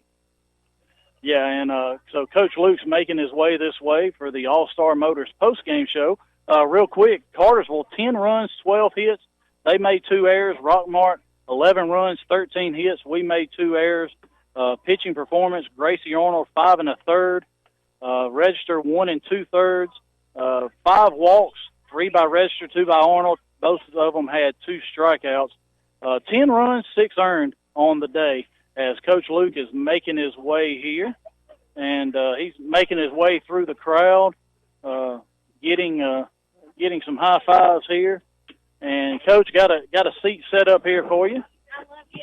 And the weather's just getting right. Yeah, well, I'll tell you what, it's been a beautiful day here at Rockmart High School. Going on out here this evening. And so, Coach, first of all, congratulations, win number 8 on the year. Exciting game today, a little bit too exciting, then probably a little bit too much for you. And but a come from behind 11-10 victory over Cartersville. Oh yeah, boy, a lot of scenarios didn't play out the way I thought they'd play out. That's for darn sure. Seems to be the theme this year. My goodness. I was going to pitch Carly in the 7th inning, and then I see that situation come up, and I'm sitting there thinking, that ain't happening. What do you do? Hopefully we don't have to, I guess, go out in the 7th for her to throw, but you're thinking, at that time it was 10-6. You're thinking, I don't know if we'll score 4. But that didn't work out again. It's just kind of a coin flip right now. Honestly, I'm looking at, the positive swings in the cages. Is kind of the coin flip. There's enough capable people that can get it done. I mean, you got people you haven't used. I mean, you got Wiggly with a heart of gold. You got Lexi that can get it done. You got some young ones that you haven't really given a chance to. And, at the same time, you're trying to get your veterans going because you know that they've been in the experience. All these girls that are here have played in a state championship game, and they've been to the end. And that's what's so hard about when you have talent and you have older players at the same time is, they're not getting it done. So you're trying to get them going, but at the same time, you're trying to use opportunities to get some others in, and it really just hasn't worked out. And it hasn't played the way I wanted it. I don't know. Didn't really want to stretch Reggie like I did there, but I thought, we're bringing Gracie in every inning and sitting her down. I'm showing her the charts that I'm writing and saying, all right, every ball you've thrown above the waist has been hit. Every ball you've been thrown below the knee except the missile the girl hit the left center field that was off the ground. That's the only ball that was knee-high that was hit. And I'm trying to get her to understand that at this level, you're not going to throw it by people. You've got to have change-up, and you've got to mix it up. And I gave her an example of some former pitchers we've had. I'm not going to name names, but we've had some in the past that live 4 inches outside the corner and only throw 1 pitch and win a whole lot of games here. And sometimes it's just about location. So, we'll mix it up when we get in that situation. We'll try somebody else, pitching. We'll see. We'll get through tomorrow. Hopefully everything goes the way we want it, and gives them about 3 days off. And then by that time we'll let Carly go and just let her go. And September. But, yeah, Reggie only with 34 pitches today, so kind of a good bullpen for her going into tomorrow. And kind of a vulture win as she came in for relief. My good buddy Jeff Lewis, he likes to use that term a lot, that vulture win. And she came in and got Lady Jackets got behind her, and a great at bat by Sarah Beth Frazier in the bottom of the 7th for the game-winning RBI. Yeah, it was an awesome at bat. I mean, what she see, 7 pitches, I believe, maybe. At least, probably more than that. It was a 3-2 count. I know she fouled off. Kenzie 2 saw or one 3. up close. Yeah. I mean, she's worked really hard, and she's another one being a junior, and you get stuck behind some players, and had a rough career where you're behind people, and she's fighting and scrapping, and you want to give every kid an opportunity. That's what's the hard part is all our girls are such great kids, and unfortunately you can't play everybody, and that's the hard part about it. And she did what she was told. I mean, I told her, I said the girl's going to bum rush you inside with an open base, and she's going to try to live inside, back off the plate, which it really didn't look like she did much backing off, and take your shots, let it rip. Well, as a matter of fact, she did back off. I mean, she was really in the back part of the box. I watched her back off, and then all of a sudden they threw one outside. She dove over the plate. Wow, she did a great job of fouling it off. Yep. And but then she got one, and boy, she drove it to left field. And if it Hardest wasn't ball I've seen all day. yeah, Like just Kenzie's, about it. Yeah, no doubt. Outside of Kenzie's 2 home runs, and what a good job by your senior shortstop, Kenzie Jones. 2-run homer over center field fence, and then an absolute no doubter, 3-run homer to bring you within 1 in the bottom of the 6th. Yeah, I mean, she had a much better day at the plate. We almost made some flip flops before the game, and got to get some of them going. And luckily, she got it going with a bat. Defensively, I don't know, she's just thinking too much, and we made some really poor decisions on the field defensively. Which it's up and down out there. But you score 11 runs, you give up 10, you still win. A win's a win against a good team. And well, as I'm sitting here looking at it, the good thing today, your 1 and 2 has always done the job throughout the year. Today, Kenzie 3 for 4. Caroline got going 2 for 4. Mm-hmm. And she had been struggling a little bit coming in. She's still hitting over 300, but had really struggled against some of the slower pitches. Yeah. So she comes in, she's 2 for 4 now. 13 hits on the day. So you got 7 walks and only 1 strikeout. And I don't have it right in front of how many people we left on base, but we did our fair share of that as well. Yeah. But good job, good game today. Probably a lot closer than what you really wanted it to be for a non-region game, but hopefully a really good tune-up for tomorrow as you got to go to Day County. Oh, definitely. I mean, I did a lot of that on purpose. I mean, we haven't done a home and away with Cartersville. I knew they were going to be competitive with the young pitcher, even though they threw a different girl tonight. And I knew, some of our other non-regions with Cedartown's always a rivalry. And then you look at, we got Calhoun coming in next week. And I don't really know much about Adairsville. I just did them because she asked me for a game, and I had one. So we took that one. We'll find out. But our non-region games are tough. I mean, you look at the Gordon Lee tournament coming up. We got to play Gordon Lee and Kahula and Lovett. Wow. We got a challenge up there. So, I mean, you can win all your games, but if you don't get challenged, you're not going to be ready in the end. And every year I've tried to make sure our schedule is challenging, even though the wins have been there for us. But we're going to get challenged, but tomorrow's a big game. It's a must-win. It's a region championship game, in my opinion. I call every region game a region championship game. So it's a battle for first place. You're both 4-0 going in, but 8-1 on the year, 4-0 in region play, looking to outright take the lead tomorrow. Yep, it's going to be a challenge, especially up at Trenton. And with the rainouts yesterday, today's game may become even bigger, with everybody else sitting idle for 3 days at least. You had a game today to take you into tomorrow with some good momentum, so maybe that'll be a good thing. Yep, definitely. And you got to see Cartersville's best pitcher. This is the best. Looking at they did me a favor. They put their stats on Max Preps. I got to look at that today.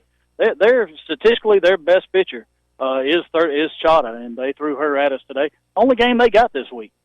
So really, wow. They threw her. They have nothing until Tuesday when they go to Cedartown. So, but Chata's their best pitcher. Well, so there you go.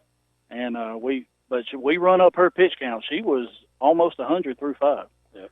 So both starting pitchers threw a lot of pitches. Yep.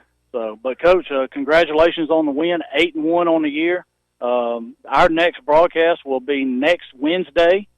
as Calhoun comes in. So you go tomorrow, you give them Friday, Saturday, Sunday off, practice late Monday night, and ready and practice Tuesday, and JV doubleheader Tuesday. JV doubleheader Tuesday. So be a good practice Monday. It would be a very light Tuesday, and then get ready for them, and then another region game Thursday. I believe it's Gordon Central.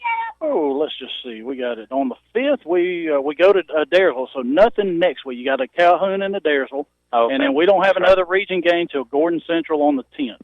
So you got Gordon Central, and then you took a week off. That's right. You start back up with Gordon Central, and then Pepperell on the 12th. That's a good week for us. Then, yep, so. That's right.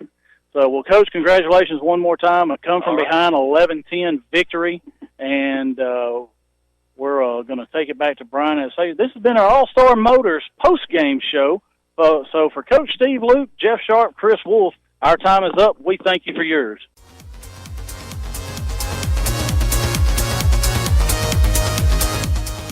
This is Coach Luke. Thank you for listening to Rockmart High School Girls Softball, and thank you to Steve Kinney, Edward Jones, Making Sense of Investing member, SIPC, Fast Track Car Wash, Michael Tenney, with Main Street Realty, Dean Presley Flooring, for sponsoring today's game.